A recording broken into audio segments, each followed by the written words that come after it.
మన ప్రభు అయిన యేసుక్రీస్తు నామములో మీ అందరికీ ప్రేమపూర్వకమైన వందనాలు తెలియపరుస్తున్నాను. ప్రియ సహోదరి సహోదరులారా, బాగున్నారా? ఒకసారి వాయిస్ చెక్ చేద్దాం. వాయిస్ వస్తుందో చూద్దాం. వాయిస్ అవన్నీ చెక్ చేసిన తర్వాత మనం లైవ్లోకి ముందుకు సాగుదాం.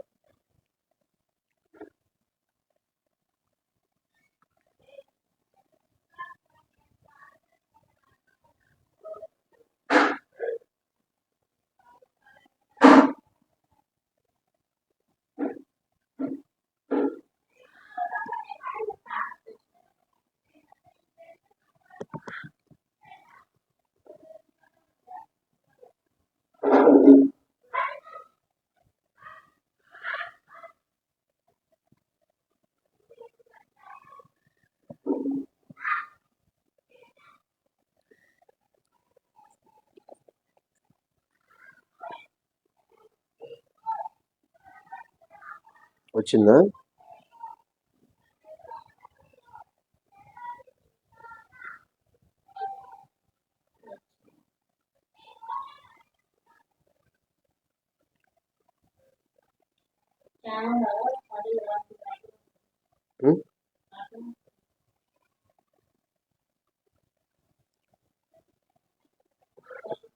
మాటలు వాయిస్ వినపడుతుందా? Voice okay. ప్రభు నామములో మీ అందరికీ ప్రేమపూర్వకమైన వందనాలు తెలియపరుస్తున్నాను. ప్రియమైన సహోదరి సహోదరులారా, బాగున్నారా?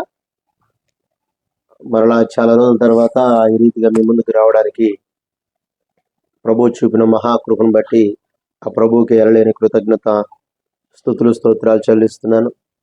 ఈ లైవ్ అందరికీ షేర్ చేయండి. ఎందుకు అంటే ఆ లోకంలో భయంకరమైనటువంటి అబద్ధ ప్రవక్తలు మనకి లోకంలో చాలా వరకు కనిపిస్తూ ఉన్నారు. అబద్ధ ప్రవక్తలను మనం చూస్తూ ఉన్నాం.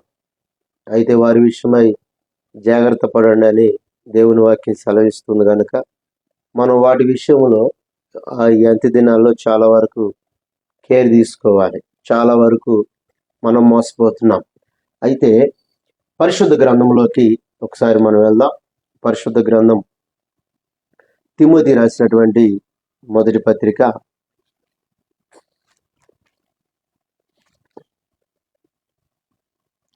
తిమోతికి రాసినటువంటి మొదటి పత్రిక 1వ అధ్యాయము 3వ వచనాన్ని ఒకసారి చదువుదాం.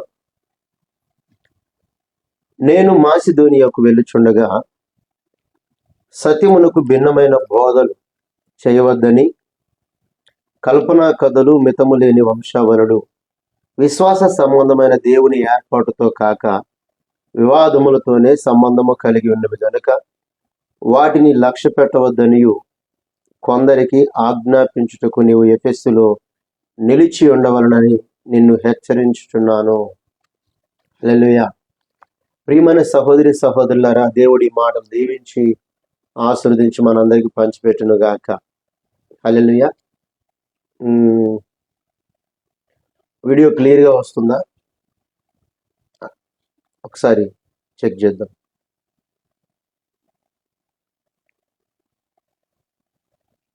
అలా కాదు, ఫుల్గా రావాలి. ఓకే, ఒకసారి ఇట్లా చూద్దాం.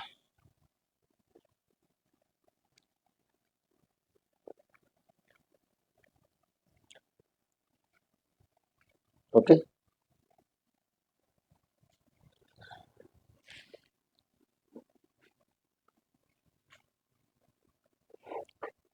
ఓకే.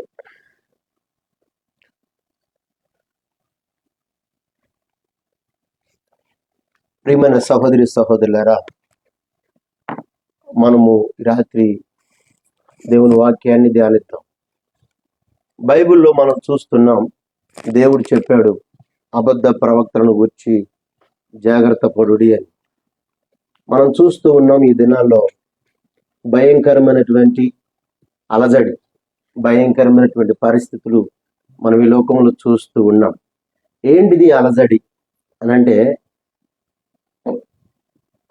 ప్రతి ఒక్కరూ వాక్యానికి భిన్నమైనటువంటి బోధ చేయడం, ఇష్టం వచ్చినట్లుగా వాళ్ళకి నచ్చిన బోధను ప్రకటించడం, దేవుని యొక్క నామాన్ని కించపరచడం, ఎలా పడితే అలా గొడవలు కొట్లాట్లు మనం చూస్తూ ఉన్నాం. అయితే కొన్ని సంవత్సరాల కిందటే మన ప్రభు అయిన యేసుక్రీస్తు వారు ఆల్రెడీ ఎప్పుడో అపోస్తులున్నటువంటి పౌలు గారి ద్వారా ఈ మాటలు మనకి రాపించి పెట్టాడు. ఏమని అంటే, నేను మాసిదోనియాకు వెళ్ళుచుండగా సత్యమునకు భిన్నమైన బోధలు చేయవద్దని కల్పనా కథలు, మితము లేని వంశావళులు, విశ్వాస సంబంధమైన దేవుని ఏర్పాటుతో కాక వివాదములతోనే సంబంధము కలిగి ఉన్నవి, వాటిని మీరు లక్ష్య పెట్టద్దు అని చెప్పేసి అని అంటున్నారు. చూడండి, ఈ దినాల్లో భయంకరమైనటువంటి వ్యక్తులు, ఒకళ్ళేమో యేసుక్రీస్తు గురించి ప్రకటిస్తూ ఉంటే ఒకరేమో ఇది అబద్ధ బోధ, ఇంకొకరేమో దేవుడి గురించి ప్రస్తావిస్తూ ఉంటే ఇది తప్పుడు బోధ అని ఇష్టం వచ్చినట్లుగా వారు ప్రకటిస్తూ ఉన్నట్టుగా మనం చూస్తూ ఉన్నాం. అయితే బైబిల్ ఏం చెప్తుంది? బైబిల్ చెప్తున్న మాట ఏందయ్యా అంటే, నా పేరట అనేక మంది అబద్ధ బోధకులు వస్తారు. వారు క్రియలను బట్టి, వారి ఫలాలను బట్టి వీరు నిజమైన క్రైస్తవులా కాదా అని మనం గుర్తుపట్టచ్చు అని ఆనాడు అపోస్తులైనటువంటి పౌలు గారు మనకు వాక్యం ద్వారా ప్రకటించాడు, వాక్యం ద్వారా మనకు బోధించాడు. అయితే ఇక్కడ వాక్యమే సెలవిస్తుంది. తిమోతి పత్రికలో మనం చూసాం. అయితే గలతీ పత్రికలో పౌలు గారు ఏం రాశాడో మనం ఒకసారి 1వ అధ్యాయము 6వ వచనం చూద్దాం. గలతీ పత్రికలో 1వ అధ్యాయము 6వ వచనాన్ని ఒకసారి చదువుదాం. గలతీ పత్రిక 1వ అధ్యాయము 6వ వచనం 7వ వచనం. క్రీస్తు కృపను బట్టి మిమ్మును పిలిచిన వారిని విడిచి భిన్నమైన సువార్త తట్టుకు మీరింత త్వరగా తిరిగిపోవుట చూడగా నాకు ఆశ్చర్యమగుచున్నది. అది మరి ఒక సువార్త కాదు గాని క్రీస్తు సువార్తను చెరుపగోరి మిమ్మును కలవరపరచువారు కొందరున్నారు. మేము మీకు ప్రకటించిన సువార్త గాక మరి ఒక సువార్తను మేమైనను పరలోకము నుండి వచ్చిన ఒక దూత అయినను మీకు ప్రకటించిన ఎడల అతడు శాపగ్రస్తుడగును గాక. హల్లెలూయా. ప్రియులారా, గమనిస్తున్నారా? ప్రకటించిన సువార్త కాక వేరే సువార్తను తీసుకొచ్చి ప్రజలను మభ్య పెడుతూ ఉన్నారు. ఏం మభ్య పెడుతున్నారయ్యా అంటే, మనం చూస్తూ ఉన్నాం. మొన్నటిదాకా మన బ్రదర్ అమ్మతేజ కావచ్చు, ఇంకొక పాల్ పృథ్వీ సహోదరుడు ఆయన కావచ్చు, ఇంకా వగేరా ఇంకా ఎంతో మంది వారి తలాంతులను బట్టి, వారికి ఇచ్చిన దేవుని యొక్క పరిచర్యను బట్టి దేవుడు వారిని వాడుకుంటున్నాడు. ఒకవేళ దొంగ బోధ, లేకపోతే ఒకవేళ వగేరా ఏదైనా దేవునికి నచ్చని బోధ అయితే దేవుడే ఆటోమేటిక్గా వాటిని కొట్టిపాడేస్తాడు. అయితే బైబిల్ ఏం చెప్తుంది అంటే, మీరు తీర్పు తీర్చొద్దు. బైబిల్ చెప్తున్న మాట మత్తయి సువార్త 7వ అధ్యాయము 2వ వచనములో ఒక మాట ఉంది. మత్తయి సువార్త 7వ అధ్యాయము 2వ వచనం. లైవ్లో చూసేవారు కూడా మీ దగ్గర బైబిల్ ఉంటే బైబిల్ తెరిచి ఈ రిఫరెన్స్లను మీరు ఖచ్చితంగా రాసుకోండి. ఎందుకంటే ఇంకా భయంకరమైనటువంటి శ్రమలు భూలోకములో, భయంకరమైన మనుషులు రాబోతున్నారు. మత్తయి సువార్త 7వ అధ్యాయము 2వ వచనములో బైబిల్ తీసుకొని ప్రతి ఒక్కరూ మనము గమనిద్దాం. వాక్య ఆధారాలతో మనము వాక్యాన్ని చూద్దాం. మత్తయి సువార్త 7వ అధ్యాయము 2వ వచనం.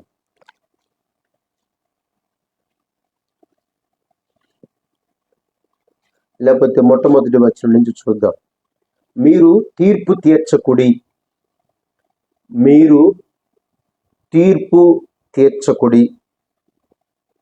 అప్పుడు మిమ్మును గూర్చి తీర్పు తీర్చబడదు. మీరు తీర్చు తీర్పు చొప్పుననే మిమ్మును గూర్చియు తీర్పు తీర్చబడును. మీరు కొలుచు కొలత చొప్పుననే మీకును కొలవబడును. నీ కంటిలోనున్న దూలమును ఎంచక నీ సహోదరుని కంటిలో నున్న నలుసును చూచుటయేలా? నీ కంటిలో దూలముండగా నీవు నీ సహోదరుని చూచి నీ కంటిలోనున్న నలుసును తీసివేయమని చెప్పనేలా? వేషధారి వేషధారి మొదట నీ కంటిలోనున్న దూలమును తీసివేసుకొనుము, అప్పుడు నీ సహోదరుని కంట్లో నలుసును తీసివేసుకొనుటకు నీకు తేటగా కనబడుతుంది. ప్రియులారా, గమనిస్తున్నారా? మత్తయి సువార్తలో యేసుక్రీస్తు ప్రభువారు క్లారిటీగా ఈ మాట మనకు రాసి పెట్టాడు. ఏమని తెలుసా? తీర్పు తీర్చకుడి, మీకు తీర్పు తీర్చబడదు. తీర్పు తీర్చకుడి, మీకు తీర్పు తీర్చబడదు. తీర్పు తీర్చు మనుషుడా, నువ్వు ఏ కొలత ప్రకారంగా నువ్వు తీర్పు తీరుస్తావో అదే కొలత ప్రకారంగా నీకు కూడా తీర్పు తీర్చబడుతుంది. రెండవది ఏంటంటే వేషధారి అంటున్నాడు. ఈరోజు మనుషుల మెప్పు కోసం వీడియోలు పెట్టేసి ఏదో ప్రజల్లో నేను గొప్పవాడిని, మిగతా వాళ్ళందరూ పనికిరానోళ్ళు, నేను గొప్పవాడిని, నాకు నా స్టేటస్ని బట్టి, లేకపోతే నా చదువును బట్టి, లేకపోతే నేను చేస్తున్న పరిచర్యను బట్టి ఎవడికి వాడే గొప్పవాడు అనిపించుకోవడానికి ప్రయత్నాలు చేస్తున్నారు ఈ లోకంలో.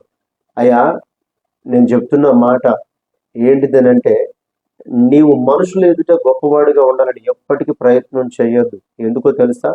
యేసుక్రీస్తు ప్రభువారే మనుషుల ఎదుట వెలివేయబడ్డాడు, మనుషుల ఎదుట నిందింపబడ్డాడు, మనుషుల ఎదుట శోధింపబడ్డాడు, మనుషుల చేత ఆయన ఉమ్మి వేతలకు గురైపోయాడు. ఈరోజు చాలా మందిని చూడండి, ఇప్పుడు ఎవరి పరిస్థితిలో ఎవరి పరిచర్యలో వాళ్ళకున్నటువంటి పరిజ్ఞానాలను బట్టి దేవుడు వారి వారి తలాంతులను బట్టి వాడుకుంటున్నాడు. వాడుకుంటున్న వారిని ఆటంకపరచొద్దు అని బైబిల్ చెప్తుంది. క్రీస్తు ప్రభువారే చెప్పాడు.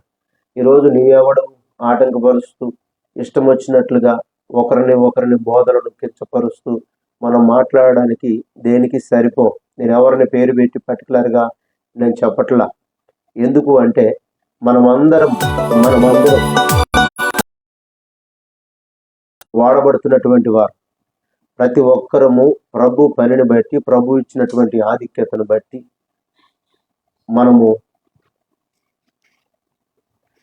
ప్రభు ఇచ్చినటువంటి పరిస్థితులను బట్టి, ఆయన ఇచ్చిన ఆధిక్యతను బట్టి మనం ముందుకు సాగాలి.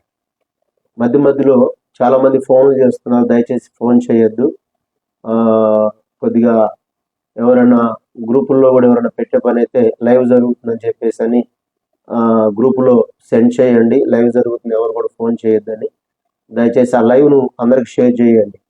చూడండి, మనం చూస్తూ ఉన్నాం ఈరోజు చాలా మంది, అనేక మంది సేవకులను విమర్శిస్తూ, విశ్వాసులను విమర్శిస్తూ, క్రైస్తవులను విమర్శిస్తూ అనేక మందిని గాయపరుస్తూ ఉన్నారు. ఏమండి, ఒకటే మాట చెప్తున్నా, ఇప్పుడు నిన్ను బట్టే కదా అన్ని జనుల ఎదుట దేవుని నామం దూషింపబడుతుందని దేవుని వాక్యం సెలవిస్తుంది. ఎవరిని బట్టి ఈరోజు దేవుని వాక్యం లేకపోతే దేవుడు దూషింపబడుతున్నాడు? ఎవరిని బట్టి? నిన్ను బట్టే కదా, నీ క్రియలను బట్టే కదా. ఈరోజు నువ్వు క్రీస్తుని నమ్ముకొని లోకంలోకి వెళ్ళి ఇచ్చలవిడిగా ఇష్టం వచ్చినట్లుగా బ్రతుకుతూ ఉంటే మరి దేవుడు అవమానపరచబడతాడా, మహిమపరచబడతాడా? మనుషుల ఎదుటేమో భక్తులంగా నటిస్తున్నాం, దేవుని ఎదుటేమో మనము తేలిపోతున్నాం, దేవుని ఎదుట పర్ఫెక్ట్గా నిలబడలేకపోతున్నాం. కారణం ఏంటంటే అంటే మనము మనుషులను మెప్పించడానికి ఇష్టపడుతున్నాం కానీ దేవుణ్ణి మెప్పించడానికి ఇష్టపడట్లా. మొన్న ఆయన ఎవరో మన సహోదరుడు అమ్మతేజ యూట్యూబ్లో తన పరిచర్య తాను చేసుకుంటూ ఉన్నాడు.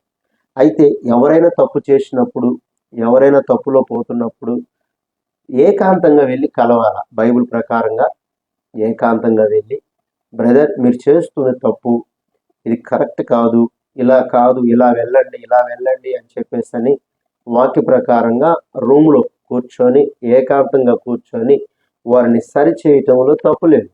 కానీ ఇంకొకటి ఏందో తెలుసా? వాక్యములు సంఘములో ఉన్నవారిని మాత్రమే నువ్వు హెచ్చరించాలి కానీ నీకు సంబంధం లేని డినామినేషన్ తోటి, నీకు సంబంధం లేని వేరే వ్యక్తులతోటి దగ్గరికి వెళ్ళి వాళ్ళ దాంట్లో నువ్వు వేలు పెట్టి గెలగడానికి మాత్రం ప్రయత్నం చేయొద్దు. ఎందుకంటే ఈరోజు మన కుటుంబంలో మన పిల్లలే మన మాట వింటలా సరిగా. నీ కుటుంబమే నీ మాట వింటలా. నువ్వు ఎవరో వాళ్ళెవరో తెలియని వ్యక్తి నువ్వు వెళ్ళి నువ్వు ఇలా చేయాలి అని అంటే అది ఎంతవరకు? మన కుటుంబంలో మన పిల్లలే మన మాట సరిగ్గా వినరు. అలాంటిది నువ్వు వెళ్ళి వేరే కాపరిని, వేరే సంఘస్థుని, వేరే డినామినేషన్లో ఉన్నటువంటి వ్యక్తిని నువ్వు ఇది చేస్తుంది తప్పు అని చెప్పడం నీకు ఎంతవరకు కరెక్ట్ అని సహోదరుని నేను హెచ్చరిస్తున్నా. నువ్వు చేయడం తప్పు. ఏదైనా ఉంటే నీకు దేవుడు అప్పగించిన పనిలో నీకు అప్పగించిన పనిని మాత్రమే నువ్వు చేయటం అది కరెక్ట్ వే. ఇక్కడ బైబిల్ చెప్తున్న మాట, నీ కంటిలో దూలమును ఎంచక నీ సహోదరుని కంటిలో నలుసును తీయడానికి ఎంతవరకు నువ్వు దేవుడు నియమిస్తే వెళ్ళాం. ఇక్కడ బైబిల్ ఇంకొక మాట చెప్తుంది, దేవుడు నీకు ఇచ్చిన తలాంతు నీకు ఇచ్చాడు, ఇంకొక అతనికి ఇచ్చిన తలాంతు ఇంకొకరికి ఇచ్చాడు. ఎవరి సామర్థ్యాన్ని బట్టి వారు వాడబడాలి తప్ప నేనే తోపుని, నేనే గొప్పవాడిని, నాకు దేవుడు ఈ వరం ఇచ్చాడు, నేను నాగెవరు మాట్లాడలేరు అని చెప్పేసి అని మనుషులను మభ్య పెట్టడానికి ఈరోజు బోధలు జరుగుతున్నాయి. వాళ్ళనైనా వీళ్ళనైనా ఇప్పుడు ఒక ఏందనంటే మనుషులు మెప్పులు కోరుతున్నారు. అటు క్రైస్తవుల్ని కించపరుస్తూ ఇటు లోకములో ఉన్నవారిని వాళ్ళ మెప్పుల కోసం, అబ్బా ఈ వ్యక్తి మమ్మల్ని బాధ పెట్టట్లేదు, ఈ వ్యక్తి మా గురించి కూడా బాగా చెప్తున్నాడు. ఇది దేవుడు చెప్పమని చెప్పలే. ఉన్నది ఉన్నట్టుగా వాక్యాన్ని బోధించమని చెప్తున్నాడు. కానీ నేను సవాలు ఇస్తున్నా. సవాలు ఎవరికి కావాలి? సవాలు నీ సవాలు లోకంలో చూపించు, క్రైస్తవుల్లో కాదు. క్రైస్తవ్యంలో దేవుడు చెప్పాడు, ఏమని చెప్పాడు అంటే తగ్గింపు తత్వం కలిగి జీవించమని చెప్పాడు. విశ్వాసులకు మాదిరిగా బ్రతకమన్నాడు. సేవకునికి తగినటువంటి జీవితాన్ని నువ్వు గడపాలి. అందుకే ఇక్కడ అంటున్నాడు, ఏమంటున్నాడు తెలుసా? వేషధారి, నీ కంటిలో ఉన్న దూలమును నువ్వు తీసివేసుకొనుము, అప్పుడు నీ సహోదరుని కంట్లో నువ్వు నలుసుని వెతకాలి. నాడు అమతేజ ఒకవేళ తప్పు చేసాడు అనుకో, అమతేజ తప్పు చేసినప్పుడు అతని దగ్గరికి వెళ్ళి కూర్చొని ప్రేమతో మాట్లాడి, బ్రదర్ ఇలా నువ్వు తప్పు చేస్తున్నావు అని చెప్పినప్పుడు అతను నీకేం చెప్తాడు? అతను నీకు చెప్పినప్పుడు సంతోషంగా నువ్వు యాక్సెప్ట్ చేసి నీ పని నువ్వు చేసుకోవాలి వాక్య ప్రకారంగా.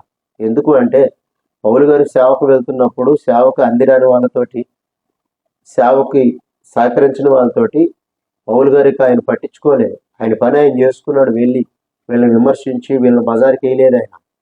ఈరోజు క్రైస్తవ్యం అతలాపుతలమైపోవడానికి, క్రైస్తవం మీదకి లోకంలో ఉన్న వాళ్ళు లేవడానికి కారణం క్రైస్తవ సేవకులే. విమర్శించే ఈ బ్యాచ్ మీకు ఏం పని పాట లేకపోతే సేవ వదిలేయండి. అంతేకాని సేవ చేసుకునే వారి క్రైస్తవులని, సేవకులను ఇష్టం వచ్చినట్లుగా దూషించటం, వీడు తప్పు చేస్తున్నాడని మళ్ళీ వీడియో క్లిప్పింగ్ ఒకటి తీసి మళ్ళీ యూట్యూబ్లో అప్లోడ్ చేయడం, ఇది మీకు సరి అయిన ప్రవర్తన, సరి అయిన పద్ధతి, ఇది సరి అయిన క్రమం కాదు. ఎందుకు అంటే బైబిల్ ఆల్రెడీ ప్రభు చెప్పాడు, అబద్ధ బోధకులు వస్తారు. అబద్ధ బోధకులు వారి క్రియలను బట్టి వారు బయట కనబడతారు, వాళ్ళ ఫలాలను బట్టి వాళ్ళు బయటికి కనపడతారని క్లియర్గా కనిపిస్తూ ఉంది. ఇప్పుడు నువ్వెవరయ్యా చెప్పడానికి? నీకు చెప్పే అధికారం దేవుడిచ్చాడా? ఎవరు కూడా విమర్శించొద్దు, ఎవరి బాధ్యతను బట్టి. గలతీ పత్రికలో, ఎఫెసీ పత్రికలో మనం ఒకసారి చూద్దాం రండి. ఎఫెసీ పత్రికలో సేవకులను గురించి దేవుడు ఏం మాట్లాడండి ఒకసారి మనం చూద్దాం. ఎఫెసీ పత్రిక చూద్దాం. ప్రతి ఒక్కరూ బైబిల్లో దేవుడు ఏం రాసి పెట్టాడు. ఎఫెసీ పత్రిక 4వ అధ్యాయం 13వ వచనం. పరిశుద్ధులు సంపూర్ణగునట్లు క్రీస్తు శరీరము క్షేమాభివృద్ధి చెందుటకు పరిచర్య ధర్మము జరుగుటకును ఆయన కొందరిని అపోస్తులుగాను, కొందరిని ప్రవక్తలుగాను, కొందరిని సువార్తికులుగాను, కొందరిని కాపరులుగాను, ఉపదేశకులుగాను నియమించను. అందువలన మనం మీదట పసిపిల్లలమై ఉండి మనుషుల మాయోపాయముల చేత వంచనలతోనూ తప్పు మార్గమునకు లాగు కుయుక్తితోనూ గాలికి కొట్టుకొని పోవునట్లుగా కల్పింపబడిన ప్రతి ఉపదేశమునకు ఇటు అటు కొట్టుకొని పోవచ్చు, అలల చేత ఎగరగొట్టబడిన వారమై ఉండినట్లుండక ప్రేమ కలిగి సత్యము చెప్పుచు క్రీస్తు వలె ఉండుటకు మనం అన్ని విషయములలో ఎరుగుదుము. హల్లెలూయా. ప్రియులారా, గమనిస్తున్నారా? పౌలు గారు ఎఫెస్సులో ఉన్నటువంటి విశ్వాసంతో ఎలా మాట్లాడుతున్నారు గమనిస్తున్నారా? క్రీస్తు శరీరము క్షేమాభివృద్ధి చెందాలి అని అంటే దేవుడంట కొందరిని అపోస్తులుగా చేశాడంట, కొందరిని ప్రవక్తలుగా చేశాడంట, కొందరిని సువార్థికులుగా చేశాడు, కొందరిని కాపరులుగా చేశాడు, కొందరిని ఉపదేశకులుగా చేశాడు. అంటే ఇక్కడ 5 రకాలటువంటి వ్యక్తులు మనకు కనిపిస్తున్నారు. 5 రకాల పని అప్పగింపబడినటువంటి బాధ్యత కలిగినటువంటి వ్యక్తులు 5 రకాల మనుషులు కనిపిస్తున్నారు. వాళ్ళ 5గురికి దేవుడు 5 రకాలటువంటి పనులను అప్పగించాడు. ఒక వ్యక్తి అపోస్తులుగా ఉంటే, రెండో వ్యక్తి ప్రవక్తగా ఉన్నాడు, మూడో వ్యక్తి ఉపదేశకుడిగా, నాలుగో వ్యక్తి కాపరిగా, ఐదో వ్యక్తి సువార్థికుడిగా ఉన్నాడు. ఈ 5 మంది కూడా వాళ్ళ సామర్థ్యాన్ని బట్టి దేవుడు అప్పగించిన పనులను చేసుకుంటూ వెళ్ళాలి. అది కాకుండా నీకు నచ్చినట్లుగా, నీకు ఇష్టం వచ్చినట్లుగా, నీ సిద్ధాంతాల ప్రకారంగా వెళ్ళడానికి బైబిల్ ఒప్పుకోదు. దేవుడు ఎవరికి ఎట్టి సామర్థ్యతను ఇచ్చాడో, ఎట్టి పని అప్పగించాడో ఆ పని మాత్రమే చేయాలి. మనకు సోది చెప్పే పని దేవుడు అప్పచెప్పలా. క్రీస్తు సిలువలో కార్చిన రక్తమును గురించి, ఆయన మరణ పునరుద్ధానముల గురించి ఆయన ప్రస్తావించమని, ఆయన ప్రకటించమని, ఆయన మరణించి తిరిగి లేచాడని, పాపములో పడిపోతున్న వారిని పరిశుద్ధులుగా మార్చమని మాత్రమే చెప్పాడు. కానీ ఈరోజు యూట్యూబ్ ఓపెన్ చేసినా, ఫేస్బుక్ ఓపెన్ చేసినా సంఘానికి బోధలు లేవు. సంఘాలను హెచ్చరించే కాపరి లేడు. ఆ సేవకుడు అలా చేస్తున్నాడు, ఈ సేవకుడు ఇలా చేస్తున్నాడు, ఆయన ఇలా, ఈయన ఇలా, ఇది తప్పు, ఇది తప్పు, అన్ని తప్పు అనుకుంటే ఉన్న క్రైస్తవులు వెళ్ళిపోతారు. బుద్ధి లేని మనుషులారా. అందరు తప్పు అనుకుంటే ఇక సంఘం ఎందుకు? ఒకడేమో నువ్వు తప్పు అంటాడు, ఇంకొకడేమో వాడు తప్పు అంటాడు, ఇంకొకడేమో వీడి తప్పు అంటాడు. అందరు తప్పు మార్గంలో నడిస్తే ఇక క్రైస్తవులు కాపురులు ఎవరు? లూసిఫర్ పనులు మానుకోవాలా. సంఘముగా కట్టండి అన్నాడు ప్రభు, సంఘముగా సమకూర్చమని చెప్పాడు. సంఘముగా సమకూర్చకుండా మన పని కాని పనిలో ఏలు పెట్టదు. నువ్వు సువార్థికుడివా, సువార్త పనే చెయ్యి. నువ్వు కాపరివా, కాపరి పని చెయ్యి. నువ్వు అపోస్తుడువా, అపోస్తుడు పని చేస్తాడు. ప్రవక్తవా, బోధిస్తాడు. ప్రవక్త జరిగేది జరగబోయేది చెప్తాడు. ఒకవేళ అది తప్పు అయితే, అది రాంగ్ అయితే, అది నెరవేర్చబడకపోతే ఆటోమేటిక్గా నిజమైన ప్రవక్త మాట నెరవేరిద్దంట. ఒకవేళ నెరవేరలేదనుకో, అతడు అబద్ధ ప్రవక్త అని తేలిపోతుంది. తేలిపోయినప్పుడు ఆటోమేటిక్గా ఉన్నటువంటి వ్యక్తులు మారిపోతారు, వెళ్ళిపోతారు. నువ్వు నేను తీర్పు తీరిస్తేనో, నువ్వు నేను ఏలెత్తు చూపితేనో వాళ్ళు వెళ్ళిపోరు. ఒక వ్యక్తి అంటాడు, ఒక వ్యక్తి యేసుక్రీస్తులోనంట ఆదాము రక్తం ఉందంట. ఏవయ్యా, యేసుక్రీస్తులో ఆదాము రక్తం ఉందా? యేసుక్రీస్తులో ఆదాము రక్తం ఉంటే మరి యేసుక్రీస్తు కూడా పాపి అయిపోతాడు కదా. నీకు అసలు వాక్యం తెలుసా? వాక్యం తెలిసి మాట్లాడుతున్నావా, లేకపోతే తెలియక మాట్లాడుతున్నావా? బైబిల్ చెప్తున్న మాట ఇట్లుండగా ఒక మనుషుని ద్వారా పాపం ద్వారా మరణమును లోకములోనికి ఎలాగూ సంక్రమించునో, అలాగుననే మనుషులందరూ పాపం చేసినందువలన మరణము అందరికీ సంప్రాప్తమైందని చెప్పేసి బైబిల్ చెప్తుంది. అయితే ఇప్పుడు ఆదాము వలన ఏమొచ్చింది? భూలోకానికి మరణం వచ్చింది. అనగా పాపం వలన మరణం వచ్చింది. ఇప్పుడు నువ్వు చెప్పిన బోధలో ఏముందో తెలుసా? ఆదాము యొక్క రక్తము యేసుక్రీస్తులో ఉంది అన్నాడు. ముందు నీ బోధ సరి చేసుకో. ఇతరుల బోధనను కానీ, ఇతరులను కించపరచడం కానీ, ఇతరులను గాయపరచడం కానీ కాకుండా నీ దగ్గరికి వచ్చే సంఘాన్ని సరిగా నువ్వు పరిపాలిస్తున్నావా లేదా? నీ సంఘాన్ని నువ్వు కట్టుకుంటున్నావా లేదా? నేను ప్రస్తావించట్లా, నీ పేరు కూడా ప్రస్తావించట్లేదు. ఎందుకంటే నాకు ఇష్టం లేదు. నీ పేరు ప్రస్తావించి చెప్పడం కూడా నాకు ఇష్టం లేదు. ఎందుకు అంటే దేవుడు అవసరం లేదు మనకి. కానీ నీ బోధ తప్పు అనేది మాత్రం 100% నిజం. యేసుక్రీస్తు యొక్క వంశం గురించి, లేకపోతే ఆయన పుట్టుకుని గురించి నువ్వు తప్పుగా మాట్లాడు. ఎందుకంటే ఆదాము యొక్క రక్తం యేసు ప్రభువులో ఉండేది ఏందయ్యా? బుద్ధి లేని మెసేజ్ ఇస్తున్నావు. మరి యేసుక్రీస్తులో ఆదాము రక్తం ఉంటే మరి యేసుక్రీస్తు కూడా పాపే కదా. యేసుక్రీస్తులో పరిశుద్ధత ఎక్కడ ఉంటుంది? యేసుక్రీస్తులో ఉండేది పాప బీజమే ఉంటుంది. ఎందుకంటే ఆదాములో పాపం ఉన్నప్పుడు, ఆదాములో పాపపు రక్తము లేకపోతే ఆదాము మీద పాపము ఏళ్తున్నప్పుడు యేసుక్రీస్తులో కూడా అదే రక్తం ఉంటుంది కదా.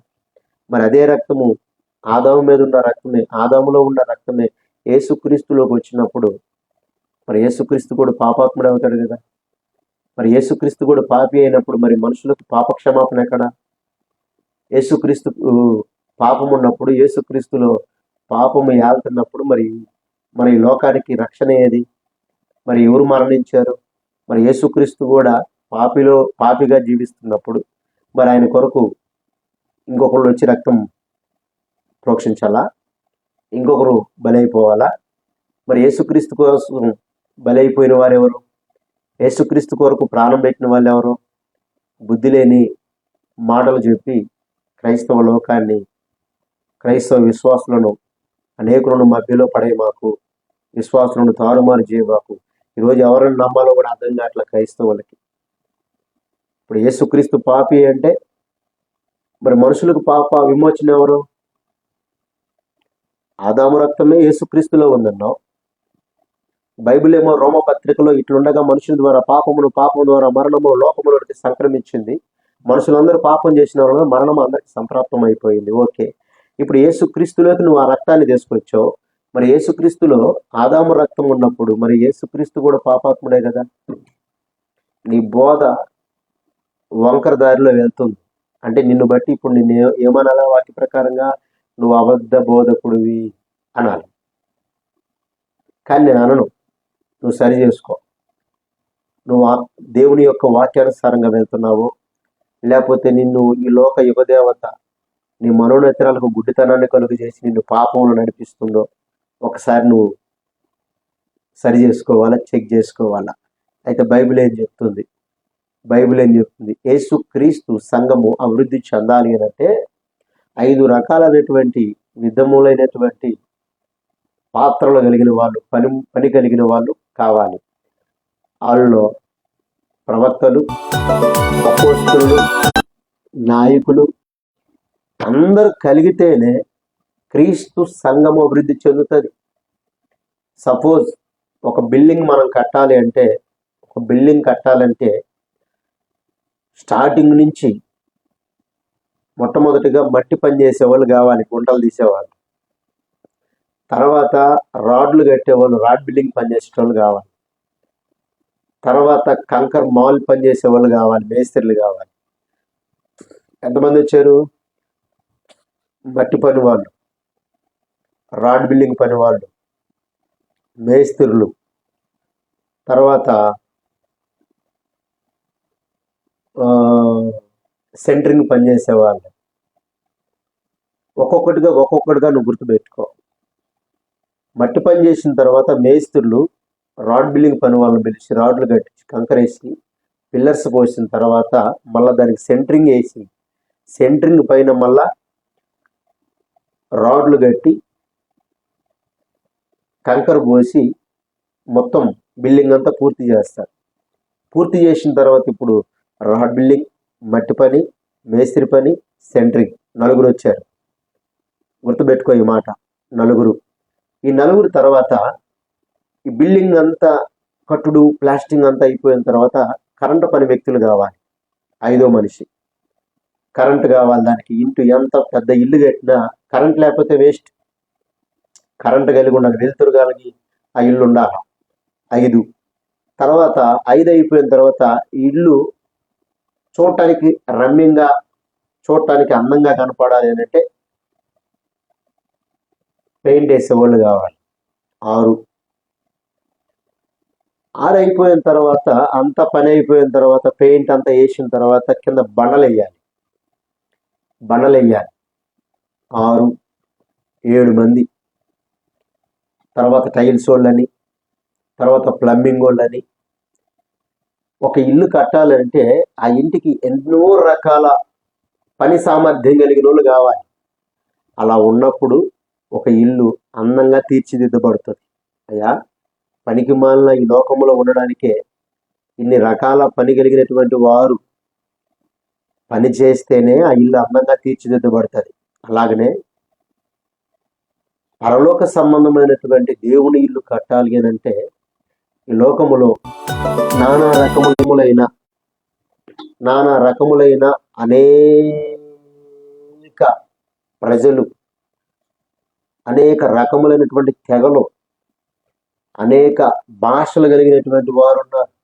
మరి ఇన్ని రకాల కలిగినటువంటి మనుషులకు సువార్త చెప్పాలి అని అంటే నువ్వు ఒకే దారిలో నేను మట్టి పనే చేస్తాను, నీకు వేరే పని చేయను అని అంటే నువ్వు చెప్పే బోధ ఎవరికి అవసరం లేదు.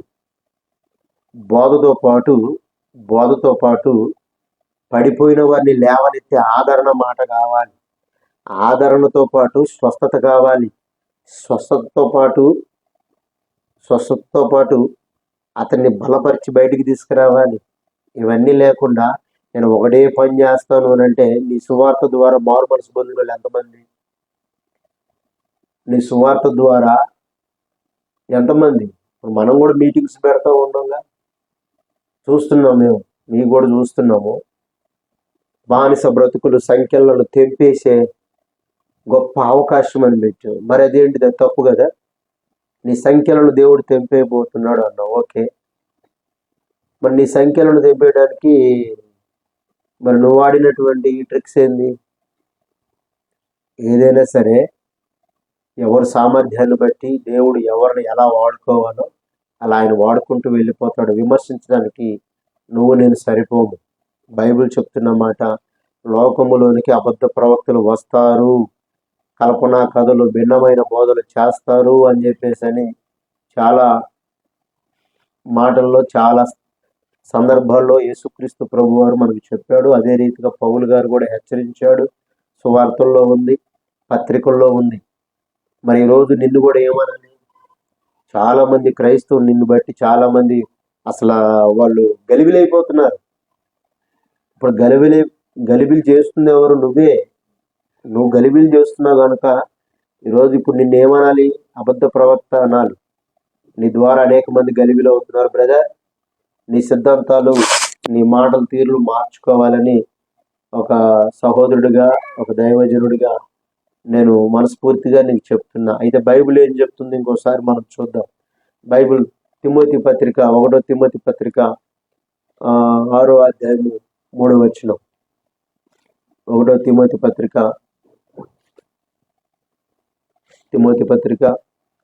6వ అధ్యాయము 3వ వచనం. 1 తిమోతి 6వ అధ్యాయము 3వ వచనం. ఎవడైనను మన ప్రభు అయిన యేసు క్రీస్తు యొక్క హితవాక్యము అంటే ఇన్పుట్లో 3 వేశారు చూడండి. హితవాక్యము అంటే ఆరోగ్యకరమైన వాక్యము. హితవాక్యము దైవభక్తికి అనుగుణ్యమైన బోధను అంగీకరింపక భిన్నమైన బోధను ఉపదేశించిన ఎడల వాడేమి ఎరగక తర్కములను గూర్చియు వాగ్వాదములను గూర్చియు వ్యర్థముగా ప్రయాసపడుచు గర్వాంధుడగును. వీటి మూలముగా అసూయ, కలహము, దూషణలు, దురనుమానములను, చెడిపోయిన మనస్సు కలిగి సత్యహీనులై దైవభక్తి లాభసాధకమనుకొను మనుష్యుల వ్యర్థ వివాదములను కలుగుచున్నవి. ఇది ఎవరిని బట్టి? నిన్ను బట్టే రాశాడు దేవుడు. ఈరోజు నీ బోధ వివాదముతో లేదా? నీకు ఎందుకయ్యా పని పాట లేకుండా నీ పనేదో నువ్వు చూసుకొని నీ పరిచర్య నువ్వు చేసుకోక అందరిని అంటే నువ్వు సెలబ్రిటీ అవుదామనా? నువ్వు సెలబ్రిటీ అయ్యి అందరేమో తప్పు మార్గంలో నడిచేవాడు, నువ్వు ఒక్కడవే ప్రవక్తవి. కొద్దిగా నీ ప్రవర్తన మార్చుకోవాలని నేను ఈ వీడియో చేస్తున్నా. ప్రవర్తన మార్చుకుంటే క్రైస్తవ్యంలో మంచివాడు అనిపించుకోవాలా. ఈరోజు ఎవరు బట్టిన నిన్ను దూషించటం కారణం నువ్వు వాక్య విరోధి. వాక్య విరోధివే కాదు, క్రీస్తు విరోధివి కూడా. నీకు తెలిసిందే, నేను బట్టిన కుందేలకు మూడే కాళ్ళు అనుకొని పెద్ద బుద్ధిమంతుల్లాగా నువ్వు ప్రవర్తించు మాకు. ఎందుకంటే వాక్య ప్రకారంగా నువ్వు క్రీస్తు విరోధివి అని మేము అనుకోవాల్సి వస్తుంది. ఎందుకంటే ఇక్కడ క్లియర్గా బైబిల్ చెప్తున్న మాట, ఎవడైనను 6వ అధ్యాయం 3వ వచనం, యేసుక్రీస్తు యొక్క ఆరోగ్యకరమైన దైవభక్తికి అనుగుణమైన బోధను అంగీకరింపక భిన్నమైన బోధన ఉపదేశించిన ఎడల వాడేమీ ఎరగక తర్కములను గూర్చి వాగ్వాదములను గూర్చి వ్యర్థముగా ప్రయాసపడుచు గర్వాంధుడగును. వీటి మూలముగా అసూయ, కలహము, దూషణ, దురానుమానములు, చెడిపోయిన మనస్సు కలిగి సత్యహీనులై దైవభక్తి లాభ సాధనమనుకొను మనుషులను వ్యర్థ వివాదములు కలుగుచున్నవి. నిన్ను బట్టి ఈరోజు అది జరగట్లేదా? వ్యర్థ వివాదములు. యేసుక్రీస్తులో ఆదాము రక్తం ఉందా? బుద్ధి ఉందయా నీకు? కొద్దిగా నువ్వు కొద్దిగా గొప్ప ఆలోచించుకొని బోధ చెయ్యి. యేసుక్రీస్తులో ఆదాము రక్తం ఉంటే మరి ఇప్పుడు ఆదాముకి పుట్టాడా యేసుక్రీస్తు? తప్పుడు బోధలు బోధించే వ్యక్తిగా నువ్వు కనిపిస్తున్నావు. ఆదాము రక్తము యేసుక్రీస్తులో ఎలా ఉంటుంది అనుకుంటున్నావు? పరిశుద్ధ గ్రంథములో క్లియర్గా యేసుక్రీస్తు పరిశుద్ధాత్ముని వలన మరియ గర్భము ధరించి యేసుక్రీస్తు లోకానికి వస్తాడు అని చెప్పినప్పుడు ఆయన పరిశుద్ధుడిగా, పురుషుని ఎరగని వారి వలె ఆయన ఈ లోకానికి వచ్చాడు. మనుషులందరి కొరకు ప్రాణం పెట్టడానికి పరిశుద్ధునిగా, పురుష సంయోగము లేకుండా ఆయన లోకానికి వచ్చాడని వాక్యం సెలవిస్తుంది. ఈ ప్రామాణిక గ్రంథం పట్టుకొని బుద్ధి లేని యొక్క తర్కములను నువ్వు వాదిస్తున్నావు, బుద్ధి లేని మాటల మాట్లాడుతూ ఉన్నావు. యేసుక్రీస్తు ఆదాము రక్తంతో పుడితే మరి ఈరోజు రక్షణ ఏది? కాబట్టి నీ వాదనలో నీ వాక్య ఉపదేశాలు ఇక సరి చేసుకోవాలని ఒక సహోదరుడిగా నా విన్నపం. రెండవదిగా ఇంకొక మాట కూడా మీరు మాట్లాడటం జరిగింది. ఎందుకంటే అవన్నీ ప్రస్తావించడం నాకు ఇష్టం లేదు, కానీ క్రైస్తవుల యొక్క మనోభావాలను దెబ్బతీసే వ్యక్తిగా నువ్వు కనిపిస్తున్నావు ఈ దినాల్లో. కాబట్టి కదిలిస్తే ఏమంటారు, చర్చ ఎందుకండి మనకి చర్చలు? దేవుడికి అప్పచెప్పిన పనితో నువ్వు వెళ్ళు. క్రైస్తవుడు ఎవరైనా సరే దేవుడు వారికి అప్పగించినటువంటి పరిమితిలో వాళ్ళు సువార్త పరిచర్య చేసుకుంటూ వెళ్తారు. ఫేమ్ కావాలంటే అందరూ ఫేమ్ అవ్వచ్చు. నేను నిన్ను తిడితే రాత్రికి రాత్రి సెలబ్రిటీ అయిపోతా, ఇంకొకరిని తిడితే రాత్రికి రాత్రి సెలబ్రిటీ అయిపోతా. ఇక వాళ్ళందరూ నా వీడియో పెట్టుకొని తిరుగుతూ ఉంటారు. ఇక పలానోడు పలానా చేసాడు. మనం సెలబ్రిటీలు అవ్వడానికి కాదండి మనం వచ్చింది బ్రదర్. మనం సెలబ్రిటీలు అవ్వడానికి కాదు, మనము క్రీస్తు కొరకు హతసాక్షులు అవ్వడానికి వచ్చినాం. సమస్తాన్ని వదిలిపెట్టి మనం వచ్చినప్పుడు ఆయన పనే చేయాలి, ఆయన పనిలో మనం ముందుకెళ్ళాలి. అంతేగాని వ్యర్థమైన తర్కములు మనము మాట్లాడటం ద్వారా క్రైస్తవ లోకము గలిబిలైపోతుంది. ఇంకోటి ఏంటంటే, నీ వీడియోస్ ఏది చూసినా ఆయన అట్లా చేశాడు, ఈయన అట్లా చేశాడు, వాడట్లా, ఈడిట్లా, వాడు దొంగ, ఈడు దొంగ బోధకుడు అని అన్నాం.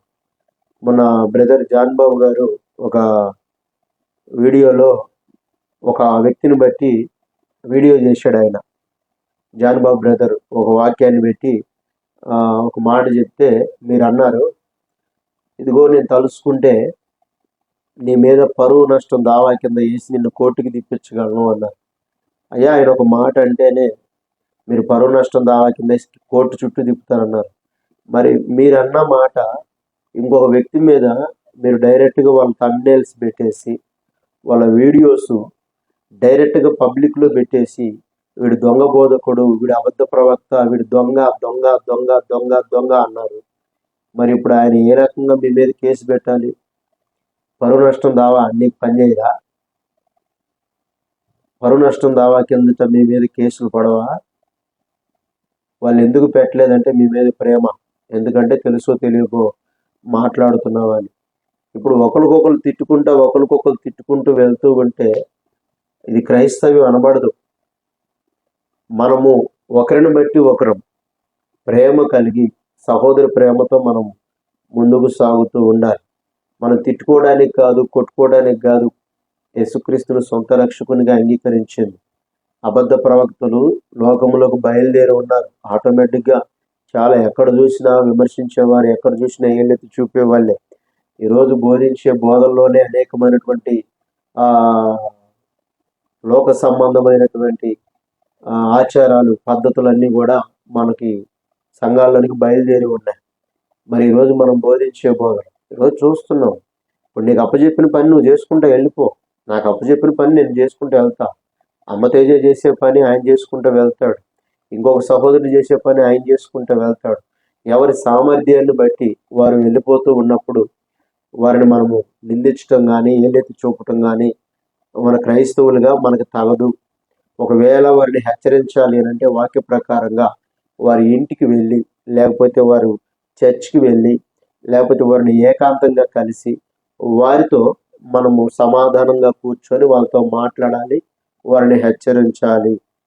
ఇంకొకటి ఏంటంటే అంటే ఒకవేళ అన్న ఇది నా తప్పు లేదు, నేను ఎట్లాగనే వెళ్తాను అని అన్నప్పుడు నువ్వు లోపల జరిగింది లోపలగానే ముగిచ్చేసుకోవాలి. కానీ ఆ లోపల జరిగిందంతా మనం పబ్లిక్లో పెట్టకూడదు. ఎందుకు అని అంటే ఇప్పుడు నీకు ఎంత పరువు ఉంటుందో పక్క వ్యక్తి కూడా అదే పరువు ఉంటుంది. కాబట్టి ఒకరినొకరు ఆతిథ్యం ఇచ్చుకొని సన్మానించుడి అని ఉంది. కానీ ఒకరిని పరువులు తీసేటట్లుగా, ఒకరిని కించపరిచేటట్లుగా మన బోధలు ఉండకూడదని ఒక సహోదరుడిగా నా విన్నపం. అయితే బైబిల్ ఏం చెప్తుంది? బైబిల్ తిమోతి పత్రికలో 6వ అధ్యాయము, 1 తిమోతి 6వ అధ్యాయంలో 3వ వచనంలో మనం చదువుకున్నాం కదా, ఎవడైనను మన ప్రభు అయిన యేసుక్రీస్తు యొక్క హితవాక్యములను దైవభక్తి అనుగుణ్యమైన బోధను అంగీకరింపక భిన్నమైన బోధను ఉపదేశించిన ఎడల వాడేమీ ఎరగక తర్కములను గూర్చియు వాగ్వాదములను గూర్చియు వ్యర్థముగా ప్రయాసపడుచు గర్వాంధుడగును. వీటి మూలముగా అసూయ, కలహము, దూషణ, దురానుమానములు, చెడిపోయిన మనస్సు కలిగి సత్యహీనులై దైవభక్తి లాభ సాధనమనుకొను మనుషుల వ్యర్థ వివాదములు కలుగుచున్నవి. ఈరోజు ఇప్పుడు మనం చేసే ఈ బోధ ద్వారా, లేకపోతే నువ్వు చేసే ఈ బోధ ద్వారా వ్యర్థంగా వివాదములు ఎంత గలిబిలైపోయిందో తెలుసా క్రైస్తవ్యం. చాలా మంది గలిబిలి కలవరపడుతున్నారు. ఎవరిని నమ్మాలో అర్థం కావట్లేదు, ఎవరు బోధలు వినాలో అర్థం కావట్లేదు. అయ్యా, ఎవరి సంఘాలు వాళ్ళకు ఉన్నాయి, ఎవరి సంఘాల్లో వాళ్ళు సామర్థ్యాన్ని బట్టి వాళ్ళు సువార్త చేస్తారో, క్రైస్తవులను పాడు చేస్తారో, క్రైస్తవులను చంపుతారో ప్రభు దగ్గర తీర్పు ఉంది. కానీ మన దేవుణ్ణి మనమే పబ్లిక్లో అనేకులు ఎదుట మనుషులు మెప్పులు కాదు మనం కోరుకోవాల్సింది, క్రీస్తు మెప్పు కోరుకోవాలా. అందుకే అపోస్తలుడైన పౌలు గారు అంటాడు, నేను మంచి పోరాటము పోరాడి తిని నా పరుగు కడముట్టించి తిని నా కొరకు దేవుడు నీతి కిరీటం జీవ కిరీటాన్ని దాచిపెట్టాడు అని చెప్పాను అన్నాడు. మంచి పోరాటం పోరాడడం అంటే ఒకళ్ళ మీద రాళ్ళు వేసుకొని ఇంకొకళ్ళ మీద రాయేసి వీళ్ళు గొడవలు పడి, కదిలిస్తే చర్చ, కదిలిస్తే మీటింగ్, మనం లైవ్ పెడదాం. ఎందుకండి లైవ్లు చేసుకోవడానికి, తిట్టుకోవడానికి, కొట్టుకోవడానికి కాదు క్రైస్తవులుగా మనం వచ్చింది. దేవుడు మనలను నమ్మి ఒక సంఘాన్ని అప్పగించాడు. ఆ సంఘాన్ని నీకు దేవుడు ఏ వే చూపిస్తాడో, దేవుడు ఏ మార్గంలో నిన్ను నడిపిస్తాడో ఆ మార్గాన్ని బట్టి నువ్వు దేవుని ఎదుట నీతిగా ఫలించాలి. ఆ ఫలాలు దేవుని ఎదుట నువ్వు చూపించాలి. అందుకే దేవుడు అందరికీ ఒకటే తలాంతులు ఇవ్వాల. ఒకటికి 5 తలాంతులు ఇస్తే, ఒకరికి 3 ఇస్తే, ఒకరికి 1 ఇస్తే, వారి సామర్థ్యాలను బట్టి వాళ్ళు ఆ ఫలాలను ఫలించి దేవుడికి అప్పగిచ్చారు. ఏ పని పాట లేనివాడు గుంట తవ్వి దాన్ని దాచిపెట్టాడు. ఫలించిన వాడేమో దేవుడికి అప్పగిచ్చాడు. దేవుడు అన్నాడు, బల మంచి దాసుడా అన్నాడు.